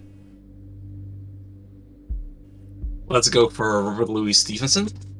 Robert Louis Stevenson. Your question is, from 1867, Stevenson studied engineering at which university in the same city as his birth? 10 seconds. Birmingham, Manchester, Edinburgh? Yes! Bloody hell. I thought you were going to stick all the way down in England there, but no, you just suddenly jumped into Scotland there with Edinburgh. It's the correct answer. Very well played. Not the first answer, but Honestly, we don't care. Let's just keep in the game with the right answer at the very least. And we are continuing on to your 8th question now. Let's go for birds. Birds. Question. What name is shared by a bird of prey and a quadrilateral with 2 pairs of adjacent sides of equal length? 10 seconds. I should know this. Kite? No. Yes, kite, yeah. It is? It's a kite, yeah. Oh. Yeah, a kite is a bird. It is very much so. So, yeah. Nicely done there. Adding 1,000 to your bank balance there of $3,000 fake dollars now after 8 questions seen. Yeah, it very much is a bird. Next category. What shall it be? London Fashion Week. London Fashion Week. Going back to that one now. Question. What is the full name of the BFC, the charity that organises London Fashion Week semi-annually? 10 seconds. The British Fashion Club? I have no idea. So close. You got the first 2 right, but it's not a club. It's a council. British Fashion Council is what we're looking for there. So very close, but not quite there, Applecast. Means it is a wrong on the board. Never mind. Let's see if we get rid of that with our next question. What's the next category? Let's go for viruses. Viruses. Question. What name shared with a Minecraft enemy was given to the first recognized computer virus created in 1971? 10 seconds. What's it called? Creeper. Yeah, it is a creeper, yes. That's it done. Clear the strike. Add 1,000 to your bank balance, up to 4,000 now in your bank balance, and 10 questions seen so far. Nicely done. Nice and steady pace this. Let's keep it going. Yeah, I'll take the one right, wrong, wrong. Let's go for food. Food. Question is, because of its shape, which type of bread takes its name from the Italian word for slipper? 10 seconds. Ciabatta? It is, yeah, great answer. Great answer, that. Another 1,000 added, and let's keep it going.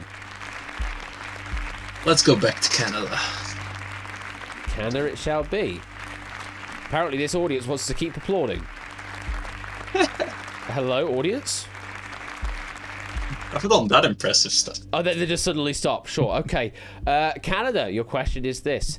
Canada's Frederick Banting won the 1923 Nobel Prize in Physiology or Medicine for co-discovering which regulatory hormone? 10 seconds.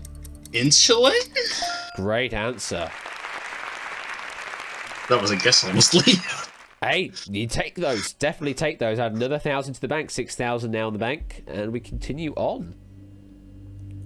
Well, let's go back to food, I guess.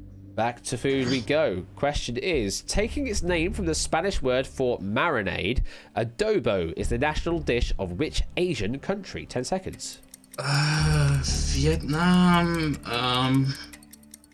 Oh gosh. I can't think. Sri Lanka. Nah, I can't think of it. It's a favourite of this this community here. It is the Philippines. Of course. Yeah, the Philippines is what we're looking for there as the answer. Always guess Philippines when we have Asian country up here and this community, honestly. Even if it's nowhere near the right answer. Just do it. One wrong on the board. Let's try and clear that wrong. Where next? Let's go for viruses. Viruses. Question. Biological viruses were first identified in the 1890s when scientists investigated a disease affecting which addictive plant? 10 seconds. Opium? No, I can't think of anything, honestly. Nothing pops up in me. It's a good guess going with opium, but not quite that. But there is another plant that one smokes. It is tobacco. Of course.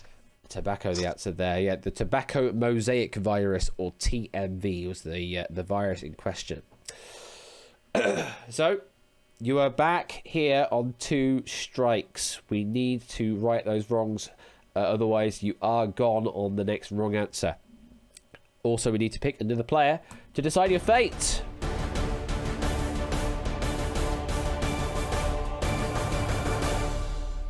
And it is the penguin. That is Tipster. Goodness me, Tipster. You have been picked by the game. Everything is fine. Everything is fine, honestly. Let me just check everything here. T-Wopster, yeah, is the way the text-to-speech would say. It's T-Wopster.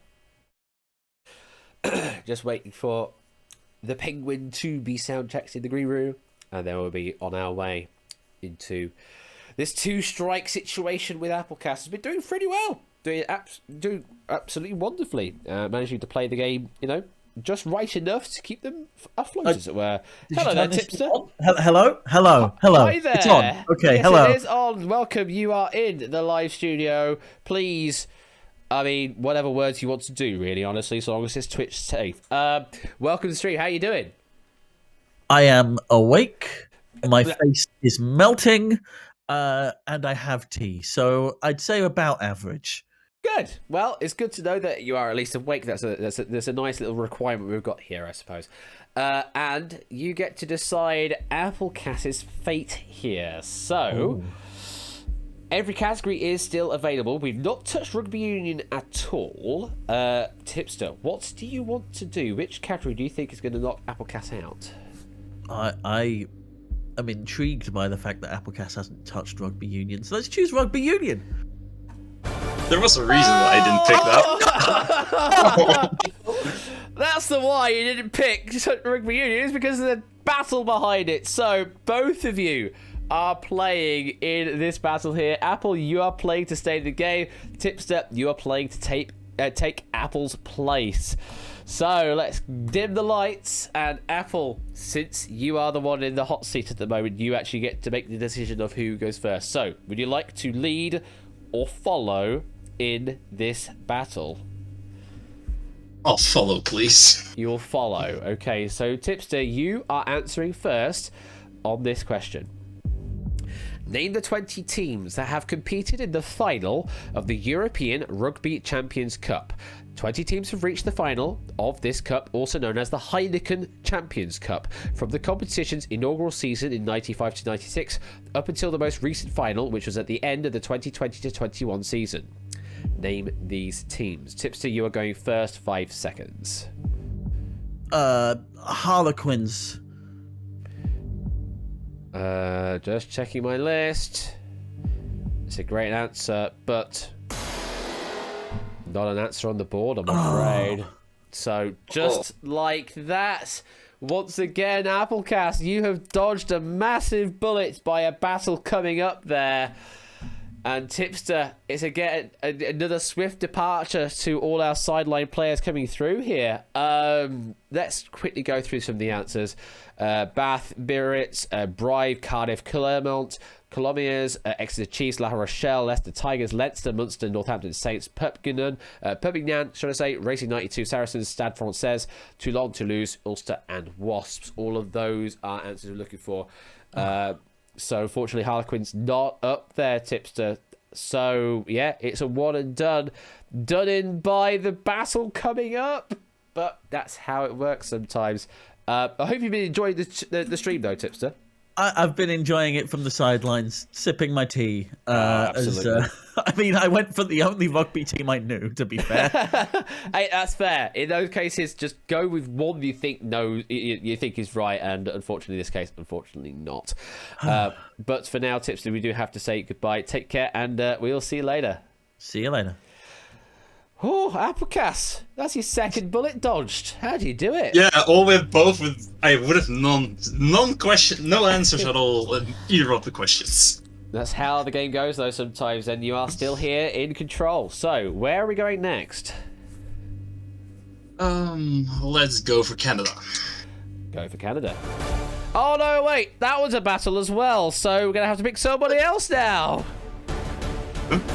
Oh, I don't think I can get away 3 times with the same thing. Sophia has been picked to be playing this battle against you on Canada. So, Sophia, hello there. Waving your hand in Twitch chat. Hi. Please make your way to the green room where we can get you all sorted out to play this battle. back-to-back battles here for Applecast. Can he survive 2 battles in a row? Well, let's find out. Let's find out when Saphira makes their way into the studio. Canada. I wonder what it might be. Wonder what kind of Canada battles we have on the docket here. Hello there, Saphira. How are you doing? Hello, I'm doing okay. That's good to hear. Well, welcome to the studio here on this battle on Canada. So, Applecast is going to be the one to decide who goes first here, though. So, Apple, would you like to lead or follow in this battle? Well, the strategy worked the last 2 times, so I'll follow. You're going to follow? All right. So, Saphira, you are answering first on this question. Name the 24 cities in Canada with a population of 200,000 or more. According to the most recent census conducted in 2016, there are 24 settlements in Canada with a population of at least 200,000. This includes settlements with the status of city, ville, and regional municipality. Saphira, you're answering first. 5 seconds. Toronto. Yes. Montreal. Yes. Quebec. Yes. Vancouver. Yes. Trying to think of a Canadian. Need an answer? No, I don't know. Have to time you out, I'm afraid. And another battle dodge there from Owlcast. Did you have any other answers in the tank, Apple? Calgary, Edmonton, London. Oh. Yeah. Those sort of 3 I think of. Those are 3 good answers that were still up there indeed. Very well played, Applecast. Another 1,000 added to the bank for you. Then here are all the other answers. Brampton, Burnaby, Calgary, Edmonton, Gatineau, Halifax, Hamilton, Kitchener, Laval, London, Longueuil, Markham, Mississauga, Ottawa, Regina, Saskatoon, Surrey, Vaughan, Windsor, and Winnipeg. Those are all the ones you could have gone with.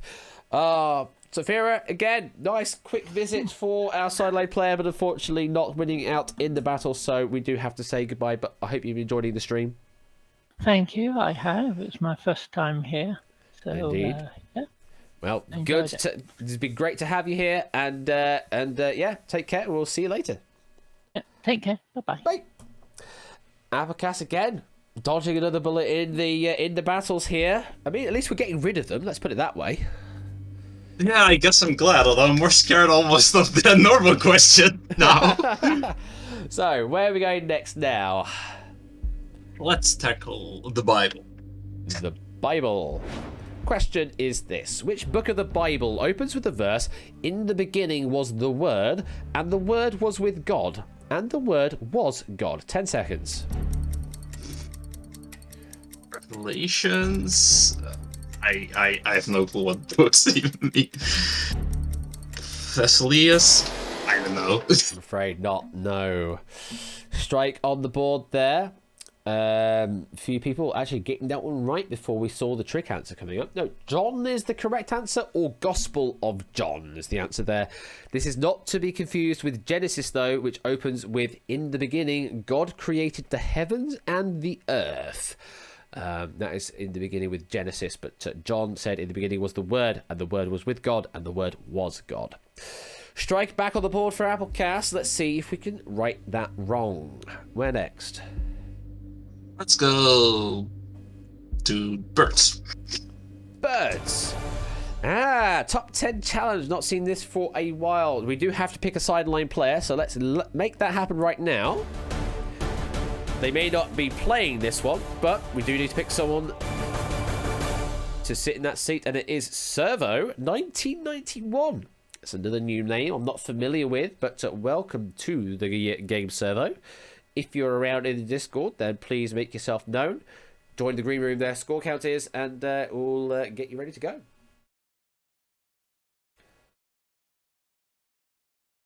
Top 10 challenge for Applecast here. We've had all battles really so far, haven't we? So we don't know what you'd be like on top 10 challenge. But I have no idea what could be on here. Which doesn't help. Well, yeah. Well, you know it's on birds at the very least, so there's that to work with. Which makes me more confused. Hello there, Servo. Welcome. Hello. Hi there. This is the first time I've seen your name here on stream. Welcome to the stream. How did you find us? Glad to be here. I think I found you through like another game show streaming Twitch stream.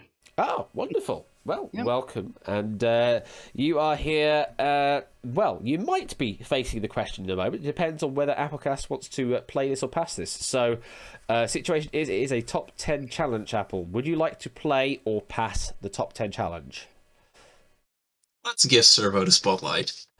All right, you're going to pass it to Servo. All right, so in that case, Servo, what you need to do is name me 5 correct things in 15 seconds on the question that's about to come up. Is that clear? Okay. All right, good luck. Here comes your question. Name 5 of the 10 birds most commonly seen in UK gardens according to the RSPB's 2021 Big Garden Birdwatch. In some cases, your answer may need to contain more than one word. 15 seconds. Okay, pigeon, swallow, bearded swallow, oh god, hawk, oh boy, yeah, nothing. You got the pigeon. You got the wood pigeon. All There right. was one of them. That was the one you did get. So we dinged you for that. But unfortunately, 1 out of 5 is not enough, I'm afraid. No. Let's have a look at the other answers that you could have given. So there's the sparrow or house Blue sparrow, tit, all right. blue tit, blackbird, starling, robin, great tit, goldfinch, magpie, and the long-tailed tit at the bottom of the board there as well. So yeah, there were 3 tits up there. So Servo, unfortunately, again, very quick entry and exit for you. But I hope you've been enjoying the stream so far, and I hope you continue to tune in on future streams as well. All right, thanks for having me. No worries. Thank you very much for playing. We'll catch you later. Take care. So, Applecast, you're still in here, and that was a good decision to pass, I suppose. Did you have any good answers there for yourself? No, not at all. I only knew pigeon and tit. I wouldn't even know specific types of tit. Fair enough. Well, there we go. 9,000 in the bank. 18 questions you have seen so far, and no strikes to play with as well. So, doing well. Where are we going next?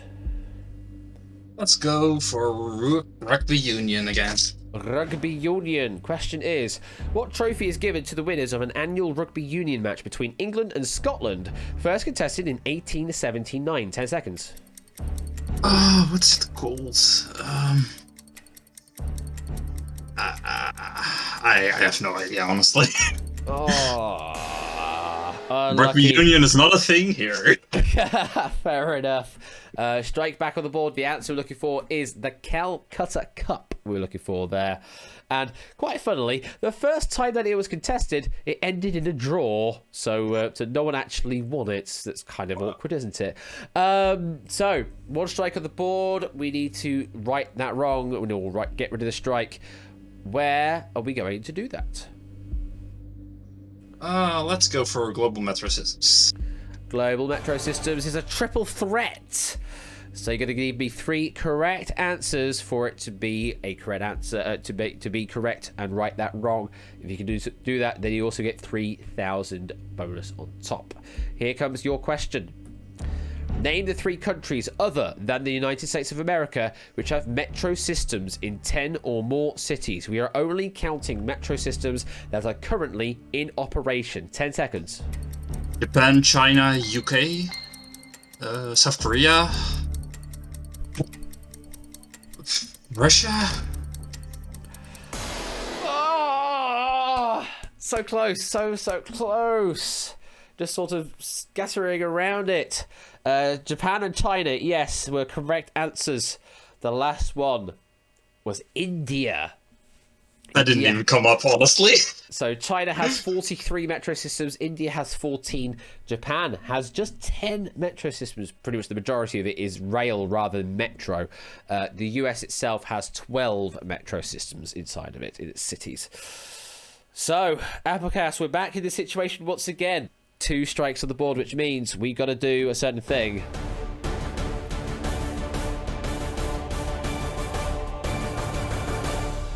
AB Me is the next one in the sideline seats that could be deciding your fate momentarily. Let's quickly have a look at the donations to see if we've got anything to catch up on here. No further donations to speak of right now. But if you do want to donate, you all know what to do. I don't need to keep telling you it. But it's for a wonderful charity of mine. Hello there, ABB. Welcome to the stream. Hey, Ash. How you doing? I'm doing all right. Wonderful. Well, welcome to the sideline seat. You have an important decision to make here.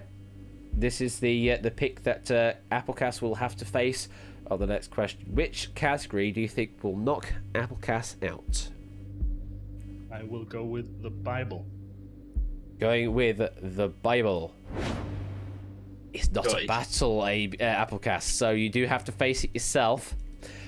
Get it right, you stay in the game. Get it wrong, you are out. Then ABME will take your place. For survival in Applecast, your question is this. In the King James Bible, who or what is referred to as the dragon, that old serpent in Revelation chapter 20? 10 seconds. Satan? I have no idea. It is! Wait, really?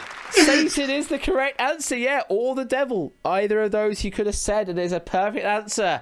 Look at that, get rid of the strikes. Add 1,000 to the board. 10,000 now in your bank after 21 questions seen. Congratulations. ABB, sit back, sit and just relax for a little bit. We'll probably come to you in a little bit.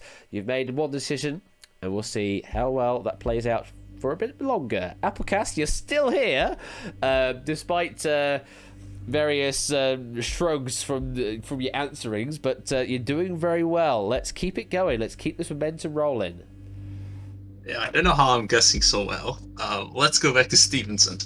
Going back to Robert Louis Stevenson. Your question is, in The Strange Case of Dr. Jekyll and Mr. Hyde, what job is carried out by Mr. Poole? 10 seconds. Is it a butler? He is the butler, yes. Get a great answer. Another 1,000 added, 11,000 now in the bank. And we keep going. Where next? Oh, let's go for a London Fashion Week. Back to London Fashion Week. Your question on that one is, which environmental protest group staged a mock funeral at the finale of London Fashion Week in September of 2019? 10 seconds. Greenpeace, oh, is this Extinction Rebellion? It is, yes. Yeah, well worked out. Yeah, Greenpeace, a good idea, but no, Extinction Rebellion is the more protesty of them. And yeah, great answers to go for there. Not your first bounce, but right answers keep us strikeless, which is good. Next category pick is going to be what? Let's go back to Global Metro Systems. Back we go there then. Question is, a 1980s regeneration project. What is the full name of the DLR, East London's automated metro system? 10 seconds. Dirty Lands London Railway, I have no idea. I'm afraid not, no. Strike on the board there. ABME, would you have happened to know that one? Docklands Light Rail or something like that. You know what? That would have been enough for me to accept. Yeah, Docklands Light Railway is the correct answer, and would have kept you in. But yeah, Applecast, that was a wrong answer. So you are in one strike right now. Let's get rid of that strike. Let's go back to viruses. Viruses. Okay, and hang on a moment. And your question on viruses is, derived from the Latin for case, what name is given to the protein shell that encloses the genetic material in a biological virus? 10 seconds. Casein, capsulin, what's it called? Codeine? No. You're skirting around that answer then. You really were. Two very, very close words. But I know I'm close. But not the one that I needed to hear. The one I wanted to hear was capsid. Capsid, I'm afraid. Not capsulin. So, 2 strikes on the board means we do turn again to ABME for a category pick here. This is your second chance to knock Applecast out. Which category do you think is going to make that happen? Let's try Robert Louis Stevenson. Robert Louis Stevenson, it's a regular question. So, Applecast, you need this right to stay in the game. Your question is... Stevenson's novel Treasure Island, serialized in 1881 by Young Folks magazine, was originally given what other title by the author? 10 seconds. I've never heard of Treasure Island. It's over. No, I didn't. Oh, that is gonna be it for you then. Good run though for your Applecast, just, you know, especially considering the number of breaks you had on the battles there. But finally, we do have to say au revoir on this one. The correct answer is the Sea Cook. We're looking for there, the Sea Cook. Well, it's a great game you had there, Applecast, but unfortunately that is now 3 wrong in a row. That does mean that you are... we have to say goodbye, but you had a great run. How do you feel? Way better than I expected. Absolutely. Last time I got like 6, I think, and I was really proud of that. Well, congratulations there. And we will see you later. Take care. Applecast, we will say goodbye though. Bye! Goodbye.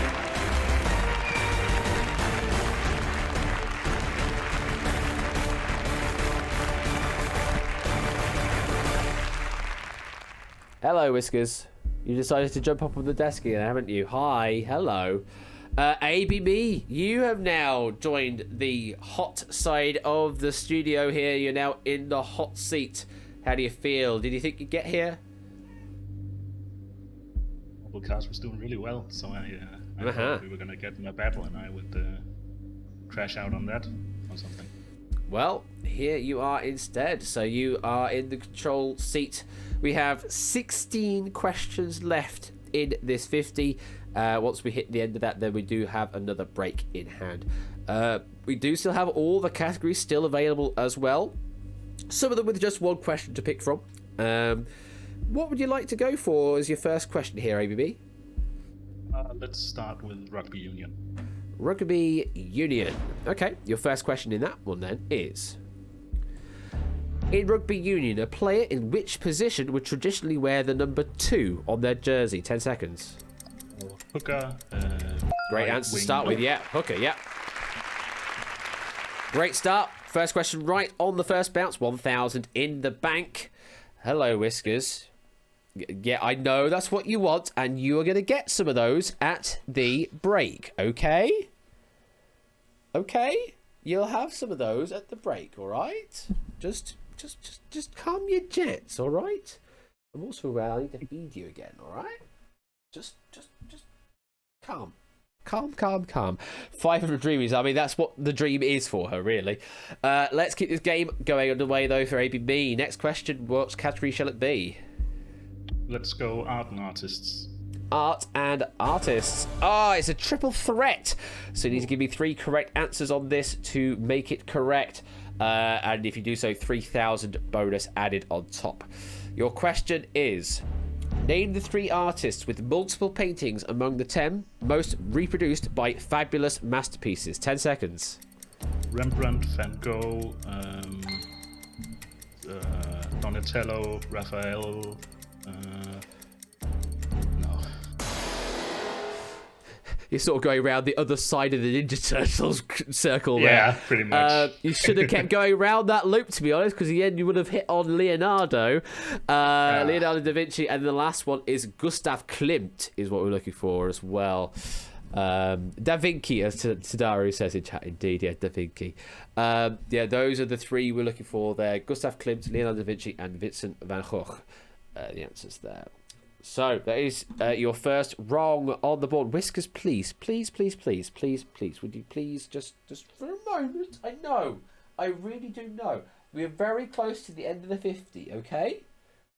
I know it's hard, but can you please? All right? Thank you. We do have 1 strike on the board. Let's see if we get rid of that strike. Where are we going next, ABB? Let's go global metro systems. Finishing the category off of global. Metro Systems. Whiskers, you just jumped up on the desk again, haven't you? Why do you do that? Why do you be naughty, hey? I'm already behind time as it is. I don't need your shenanigans to make it even longer, alright? Global Metro Systems is this question then. Opened in 1999, the BTS SkyTrain is a metro system in the capital of which Asian country? 10 seconds. South Korea, Japan, China, Mongolia, Philippines, Indonesia, Singapore. Wait, what was that last one you just said? Burma. Oh, well, it's not that one, I'm afraid. Right. 2 strikes to the board. The answer we're looking for was Thailand. Thailand, the answer there. You're sort of jumping around everywhere, but just didn't quite hit Thailand there. So you are now on 2 strikes. BTS, by the way, it's not the boy band that we were talking about earlier with South Korea. No, BTS is short for Bangkok Transit System, in fact. That's what I'm looking for there. So 2 strikes to the board here, ABB. Does mean we have to pick somebody to pick the next category for you. Oh, hey, look at who it is. Mr. J.B. Henry himself is being picked by the bot here. Whiskers, what are you doing? What are you doing? Just calm your jets. Calm your jets, all right? We are so close to the end of the 50, the end of the 100. You'll get your food, all right? I know it's been a long day. I know, pal. I really know, okay?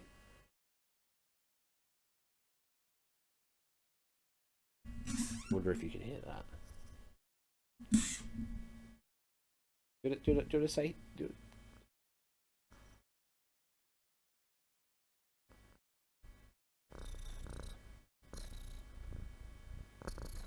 Hello. Hello there, JB. Welcome. How you doing? I was just engulfed by Whiskers purrs, so I'm feeling pretty great. Yes, welcome to the wonderful studio, though. We're actually allowed to have cats in the studio for some reason. So, you are holding that wonderful placard or, wedge of don't fuck it up. That's what we ask of you here. But actually, all you need to do is pick a category for now, rather than actually ask a question. And you can pick any of the categories apart from Global Metro Systems. So, which category do you think is going to knock AB Me out? AB Me, let's give you Rugby Union. Rugby Union. Well, they got the last question on Rugby Union correct with Hooker, so let's find out if they can stay in the game with this one. AB Me, you need this right to stay in the game, otherwise JB is going to be taking your spot. The question is, which country won the first women's edition of the Rugby World Cup, which took place in 1991? 10 seconds. England, Ireland, Northern Ireland, Scotland, Wales, France, Italy, Spain, Portugal, Germany, South Africa, Namibia, India, Australia, New Zealand. No, you went with all of the really obvious answers. Like, seriously, those are some amazing guesses. But it is so typical that we have someone from this particular place coming in here at this time. It's USA. Wait, we play rugby? Yeah, and the first women's edition of the Rugby World Cup, you won it. Congratulations. Well, USA! USA! On behalf of women rugby players in America, thanks. Wow. As soon as we get someone from the US in, the US appears as an answer and means we also take someone else from not the US away from the game. AB Me! I hate to see it happen, but that is the end of your run. I hope you had fun, though. Yeah, absolutely. It's great fun to watch even, so yeah. That's great to hear. Well, thank you very much for playing, AB Me. Take care, have a good rest of your evening or whatever the hell you're doing, and we'll see you later. But for now, we're going to say goodbye. Good luck, David.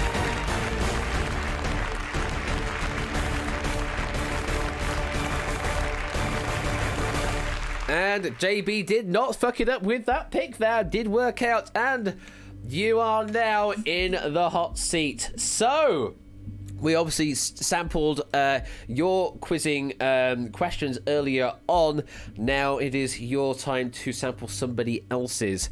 What does this board, how does this board feel for you at the moment? There's only 12 questions left until we get to the next 50, but you do have to get through these categories if you want to see those new categories. So, how are you feeling? I feel good about some of them, but there's some I'm obviously terrified of. For reasons I'll keep to myself at the moment. Absolutely, there is some strategy in this. So, where do you want to start then? What category? Just so I don't ever have to deal with it again, we'll finish off Rugby Union. Let's finish off Rugby Union while we have 0 strikes, while we can sacrifice at least one go at it. So the question is, overtaking Johnny Wilkinson in 2009, which Irish player holds the all-time record for most points scored in the Six Nations? 10 seconds. Johnny Wilkinson, I think, is the first rugby player I've learned about today, so I have no idea. I was presuming that pretty much all of these words are completely alien to you. Is that correct? I mean, Irish and Six I'm pretty familiar with, so. Six Nations is a pretty big thing in a few of these countries. So unfortunately, there is a strike on the board. Anyway, in chat, yes, Lewis T's got it right. We're looking for Ronan O'Gara as the answer there, who apparently had scored 557 points at the Six Nations Championship throughout his entire career. Well, I think you did exactly what you set out to do with the Rugby Union question there. We've gotten it out the way with a strike on the board. Now we just need to do something else to cancel that strike. So, where do you want to go to do that, JB? Well, I'm a large man and I am a big fan of food, so let's go with food. Well, it is a triple threat that you're going to be facing, though. So, what you need to do, you'll need to name me 3 things to complete the set. And if you do so, then you get yourself 3,000 fake dollars. And we also get to clear that strike from the board. Here we go. Alrighty. Question is, name the 3 ingredients other than salt and sunflower oil that are used in Mary Berry's recipe for Yorkshire puddings. 10 seconds. Eggs, flour.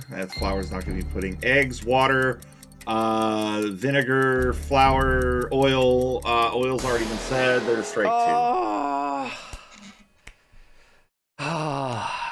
There is another liquid in there, but it's not water, I'm afraid. It's a certain dairy product. It's milk, yeah. So close. So very close there, unfortunately. Yeah, plain flour, eggs, and milk, as well as the salt and sunflower oil, as previously stated, for some Yorkshire puddings.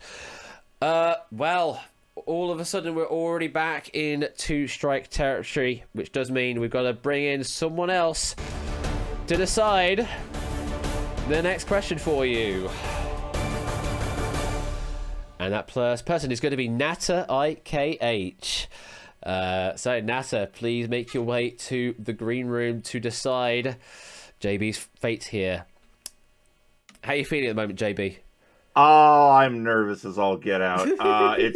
It's a lot easier to armchair it from the main Discord channel, but when you're here, absolutely.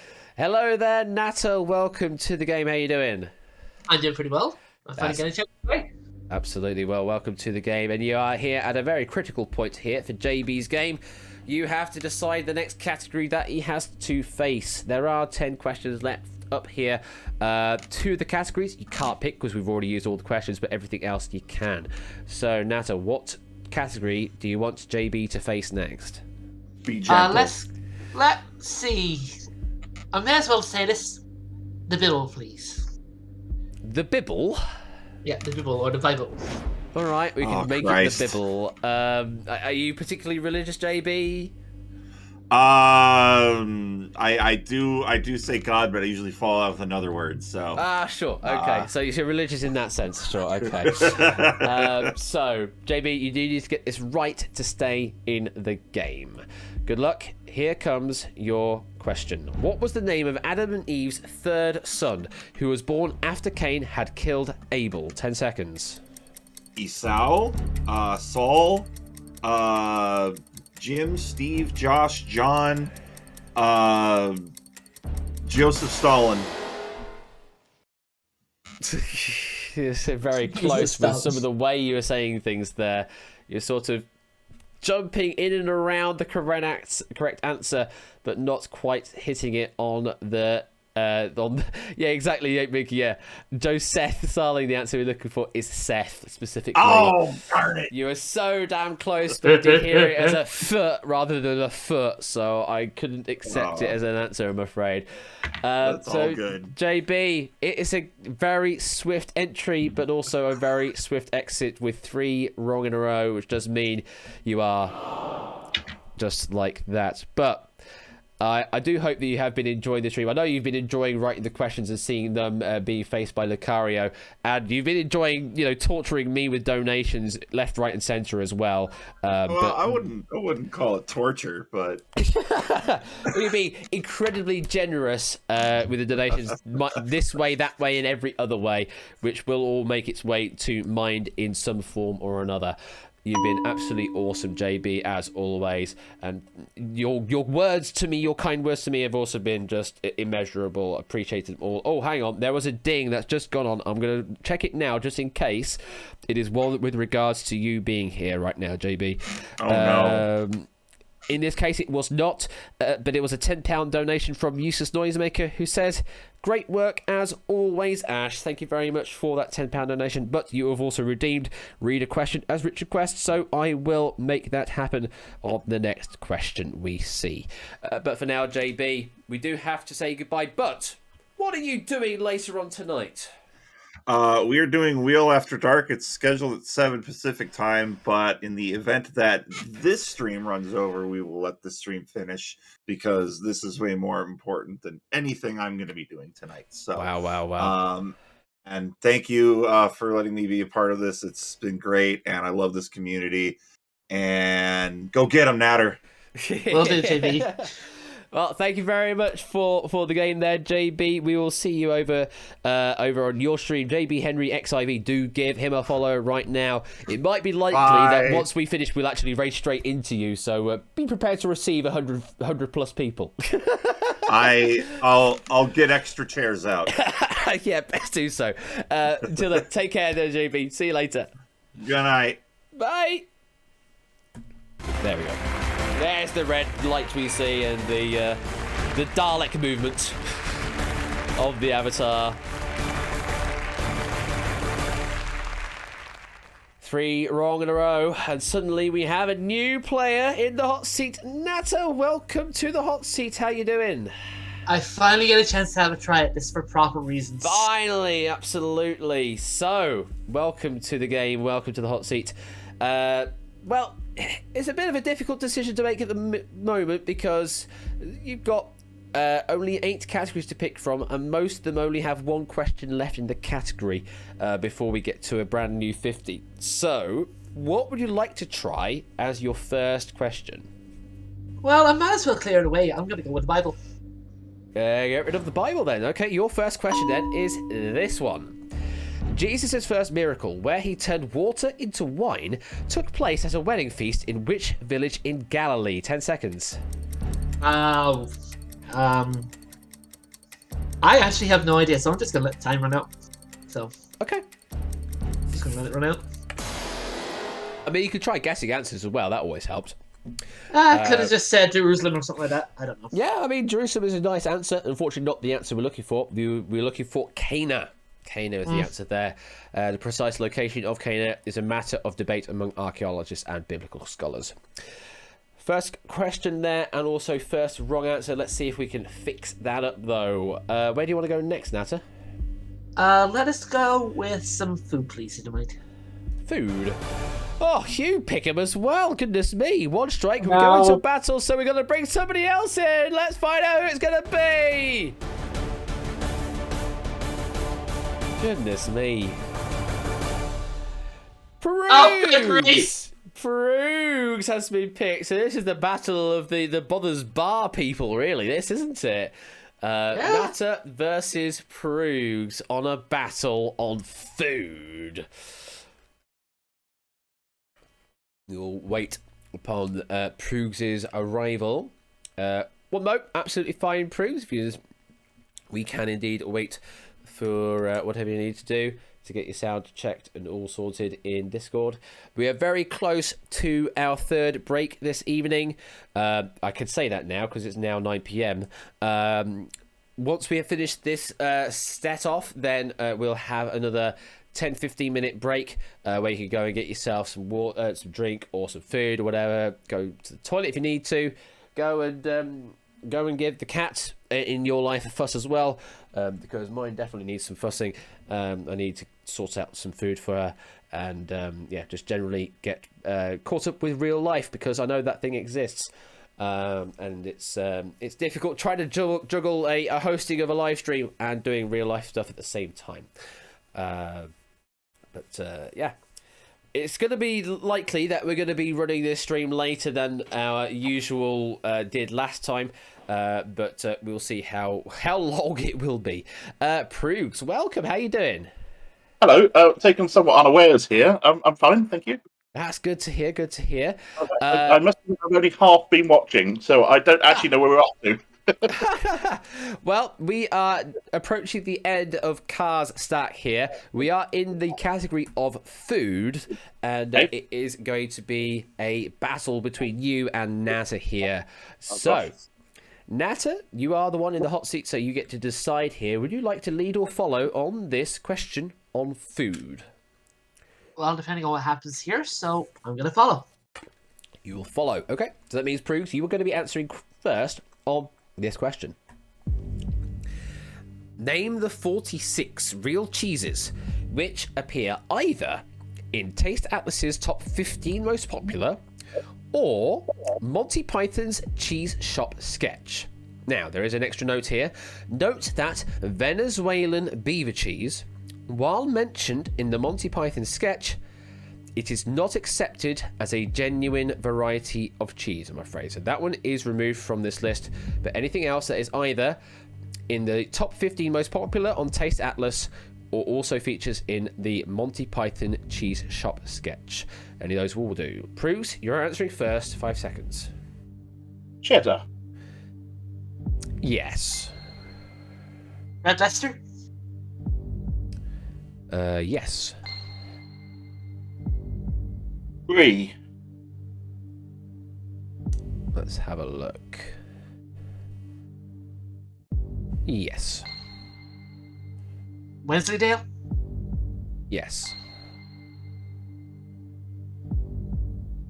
Camembert. Yes. Cornish Yarg? Just say that one again for my own benefit there, Natter. Cornish Yarg.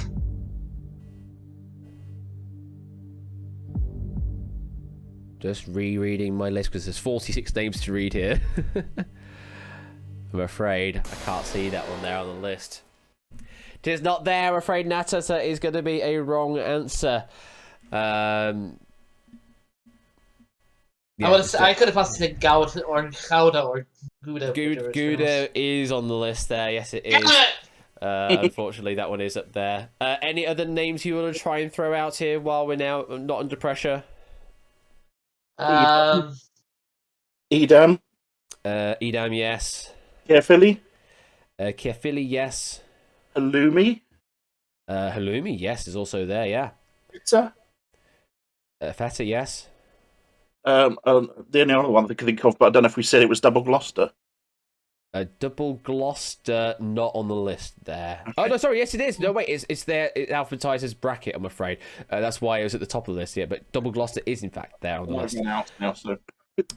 So, it's a second strike on the board there for Natter. Samson says Gorgonzola. Yeah, that is on the list as well. Let's go through them all. Well, at least I'll try and name a couple of them as they pass by.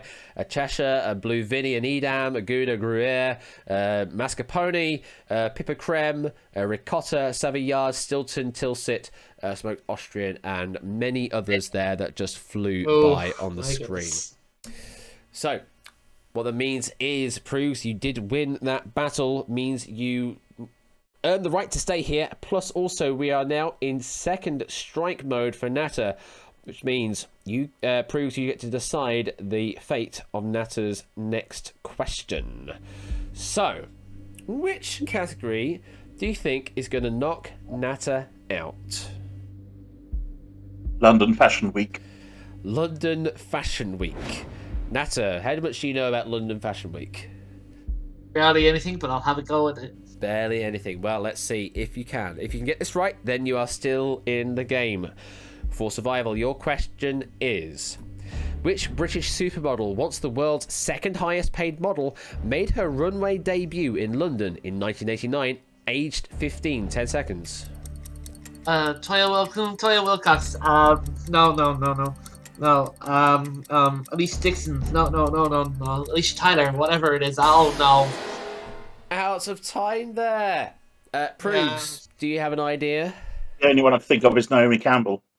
It's not Naomi Campbell either. No. Mark went with that guess as well. It's not that. Moss is correct. Kate Moss. Moss. The answer, yes. Wow. Yeah, Shapes in Toot and Toot in chat there. Get the first one to get the answer there is Kate Moss. Oh, Natter, unfortunately, that is now 3 wrong in a row for you, which does mean that you are gone. There it is, yeah. But I hope you had fun, Natter.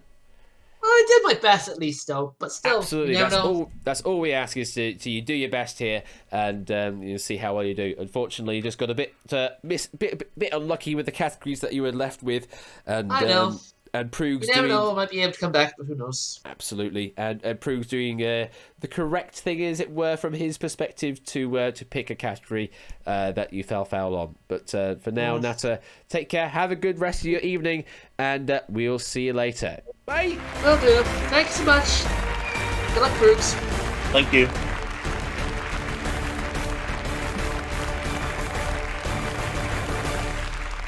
And now we pass control of the game over to Peru, who now takes the hot seat. So yeah, from someone who was sort of like half in and half out, now you are now fully in the game here, as it were, because you are the hot seat player. So welcome. There's only 6 questions left in this stack, and they're all singlets left on 6 different categories. So you've got to answer a few here correctly to be able to see into the next 50. Any of those tickle your fancy? Well, annoyingly, I would have done quite well on the Bible ones, I think, but they've all gone, so that's not helpful. I can tell you which ones I don't like, and that's most of them. So let's start off with art and artists. Get that out of the way. Start off with art and artists, which is a top 10 challenge. Gosh. So we're gonna pick a sideline player first of all, and that sideline player is Mr. Matt the Ref. Mr. was previously Farden Ref, now currently Matt the Ref. Oh heavens, says Natter, and Matt PogChamp says Top of One Gaming. So Matt, could you make your way to the green room, please? One pick of the question, and we're already into a top 10 challenge. But of course, this could be one way you want to play it yourself, or you can let Matt try and answer it instead. Can you remind me what this one is? Art and artists. No, I mean in terms of we have to get out of it. So it's you need to answer 5 correct out of possible 10 that are available in 15 seconds. Matt, welcome to the studio. How you doing? I'm very well, thank you, Ash. Yeah, thank you for having me here. Yeah, all good. How are you? That's good to hear. Yeah, I'm pretty good. Last time you were here, you did the very bold move of breaking away rather early and then falling foul on the first question on the breakaway track. I don't think that's an option tonight. It's not quite an option here, no. No, and a couple of things. I'm disappointed that we haven't yet had any football or Formula One stuff come up. We have had Formula One come up earlier, actually. Oh, did we? Oh, yeah, I missed we it. did in earlier sacks. We did have some Formula One stuff, so yeah, it has already been talked about. Anyway, we need to get to the matter at hand, which is that Proogs has picked a top 10 challenge. Now, Proogs, do you want to play this top 10, or do you want to let Matt play the top 10 against you, as it were? Oh, it's difficult to know. No, I'll wimp out and let Matt do it, please. All right, so you're taking the sort of the privilege, as it were, of being the hot seat and giving Matt the chance to stay here.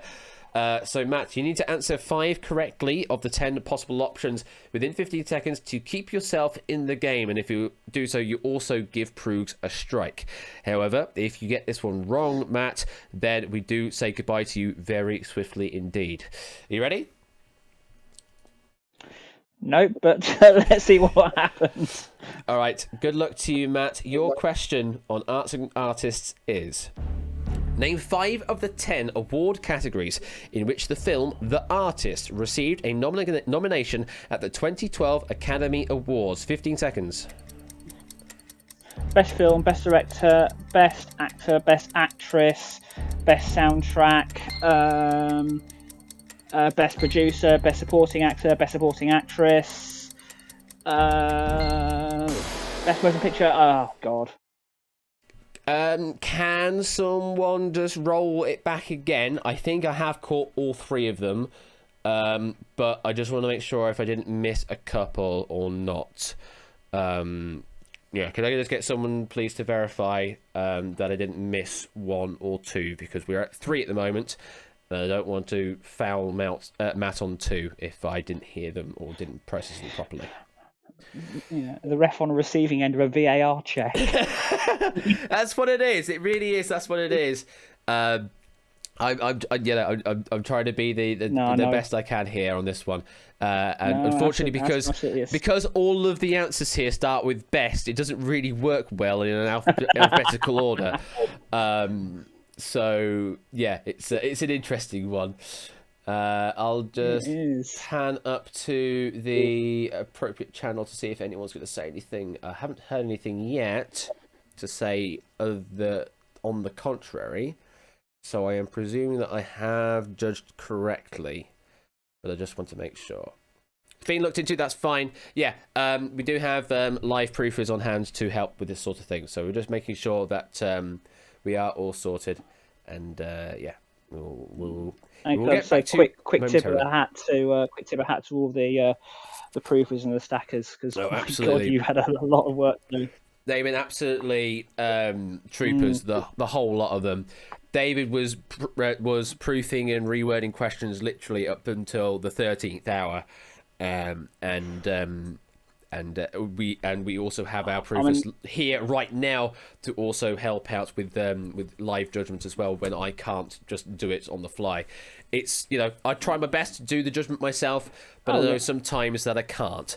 And this one, I just want to make sure that I've done it right. That's all, because I did mess up earlier, and I don't want to mess up again. As it were. I mean, I know how hard it is to do this. Also, I helped out on this last year, and there was just so much stuff to proof and to check. So yeah, I know how hard it is, guys and girls. So yeah, chapeau as always.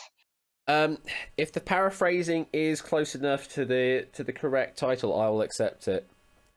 We didn't put any rubrics saying otherwise, so I'm presuming that we can allow a little bit of leniency there.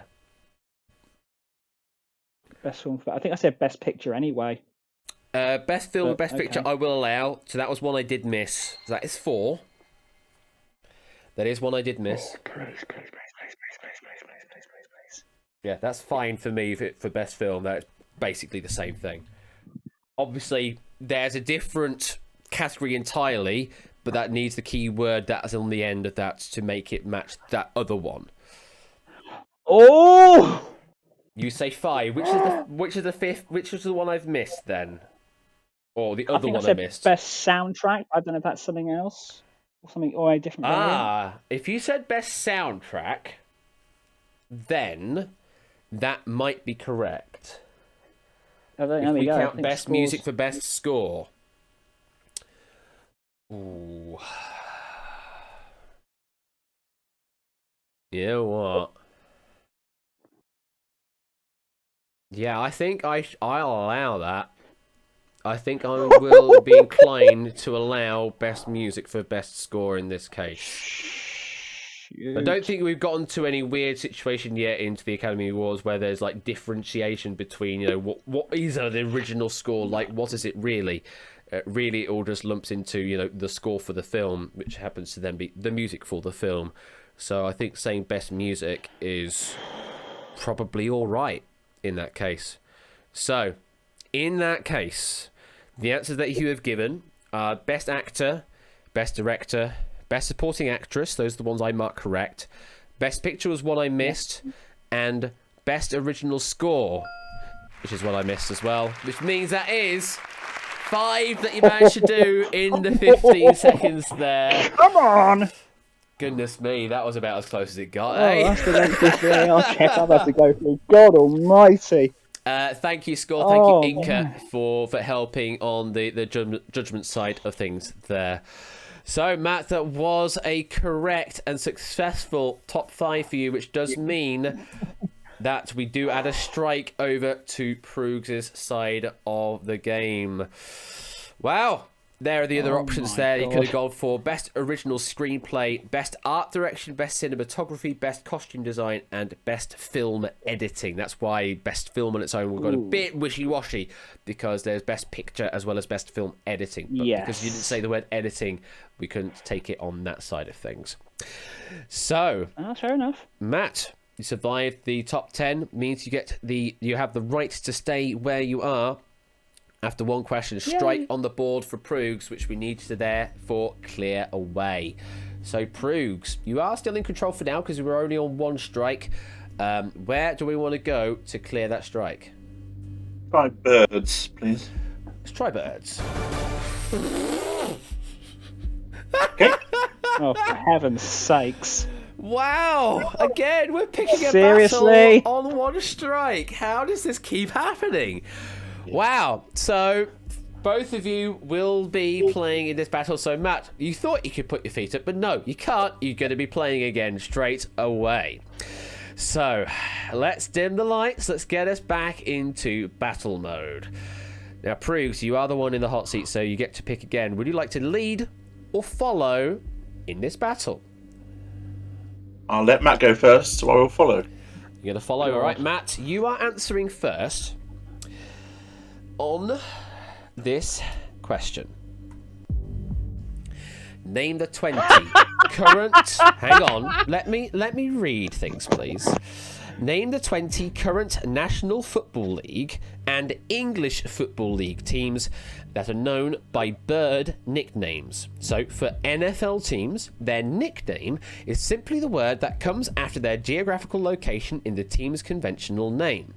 For EFL teams, their nickname is not the actual team of the name, but an informal name by which the team is traditionally known by fans. For example, Arsenal FC are traditionally known by the nickname Gunners.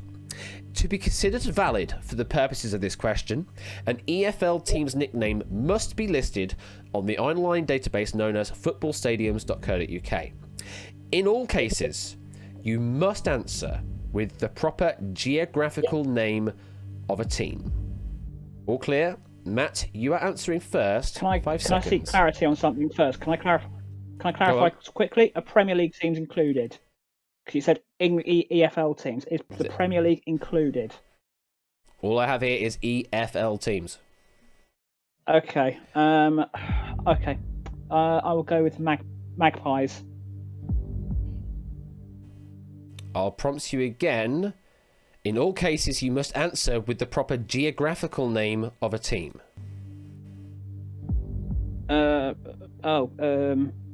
Newcastle United Magpies. Yeah, all I need is the geographical name. I don't need the bird part of it, as it were. So, Newcastle is correct, yes. Okay. Southampton. Southampton? Hmm. I don't have on this list, I'm afraid. They're the Saints. They're the Saints. I literally have no idea, and I went for a place that I knew had a football team. I mean, that will work out in this case. So yeah, it did seem to happen that I think there are indeed some Premier League teams up here, but all I had listed here is English Football League teams. That was all I could go from. Loads of answers coming in chat here. We've got all sorts of things from valid answers from both sides of the pond, US and UK. Let's look through the answers we've got here. We've got Arizona, Atlanta, Baltimore, Barrow, Bradford, Brighton and Hove, Bristol, Cardiff, Charlton, Cheltenham, Crystal Palace, Leeds, Norwich, Philadelphia, Seattle, Sheffield Wednesday, Swansea, Swindon, and West Bromwich Albion. All of those were the answers that we could have accepted with their extra bird names on top of that. So, that there, Newcastle is up there. Newcastle United is there, Joe. It was the one I marked as correct. It definitely is there. It definitely is, Joe. Don't worry. It was just marked in grey because it was one of the answers that was taken. So, Matt, you have survived that question as well. Proogs. Oh boy. It is a second wrong in a row for you after 2 questions. Well, is it? It's not going very well right now, no. If you get another one wrong, that does mean we do have to say goodbye and you are gone. But we don't want to make that happen. We don't want that to happen. Never mind. So, we are in 2-strike territory, which does mean actually, Matt, you are the one now to make the decision. Which category do you think Proogs knows least about? I'm going to go with viruses. Viruses is what we're going for. Proogs, you need this answer correct. Otherwise, you are eliminated. For survival, your question is... What 11-letter adjective describes a computer virus that can create modified versions of itself to avoid detection? 10 seconds. Oh, I don't know. Morphic,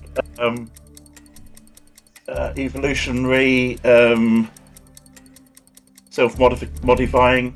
No, I can't quite get that. You should have worked off of morphic.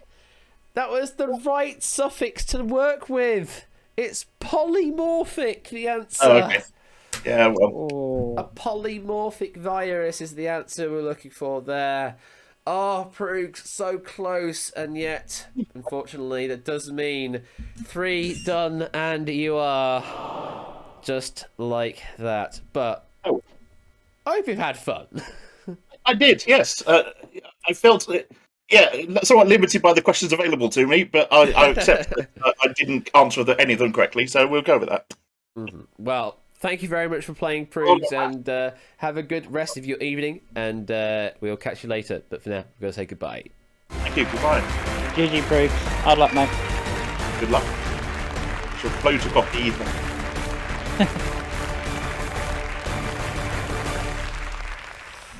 And once more, we cycle the player in, and Matt, you are now the hot seat player. Welcome to this side of the stage. Oh my God. How do you feel? I definitely feel I earned that one, because as soon as art and artist came, I thought I have not got a chance in hell at that one. And then was it Bird? I thought, oh my God. And then as soon as the football, I thought I've got a chance here. So yeah, so I guess the football one has now come up, and that's helped. I'm just looking at the 3 questions that are left in this stack. I just know that obviously get one of them right, and I'm obviously on through to the next stack. Yes, indeed, yeah.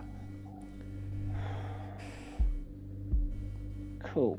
Okay. So, which category are you going to pick first?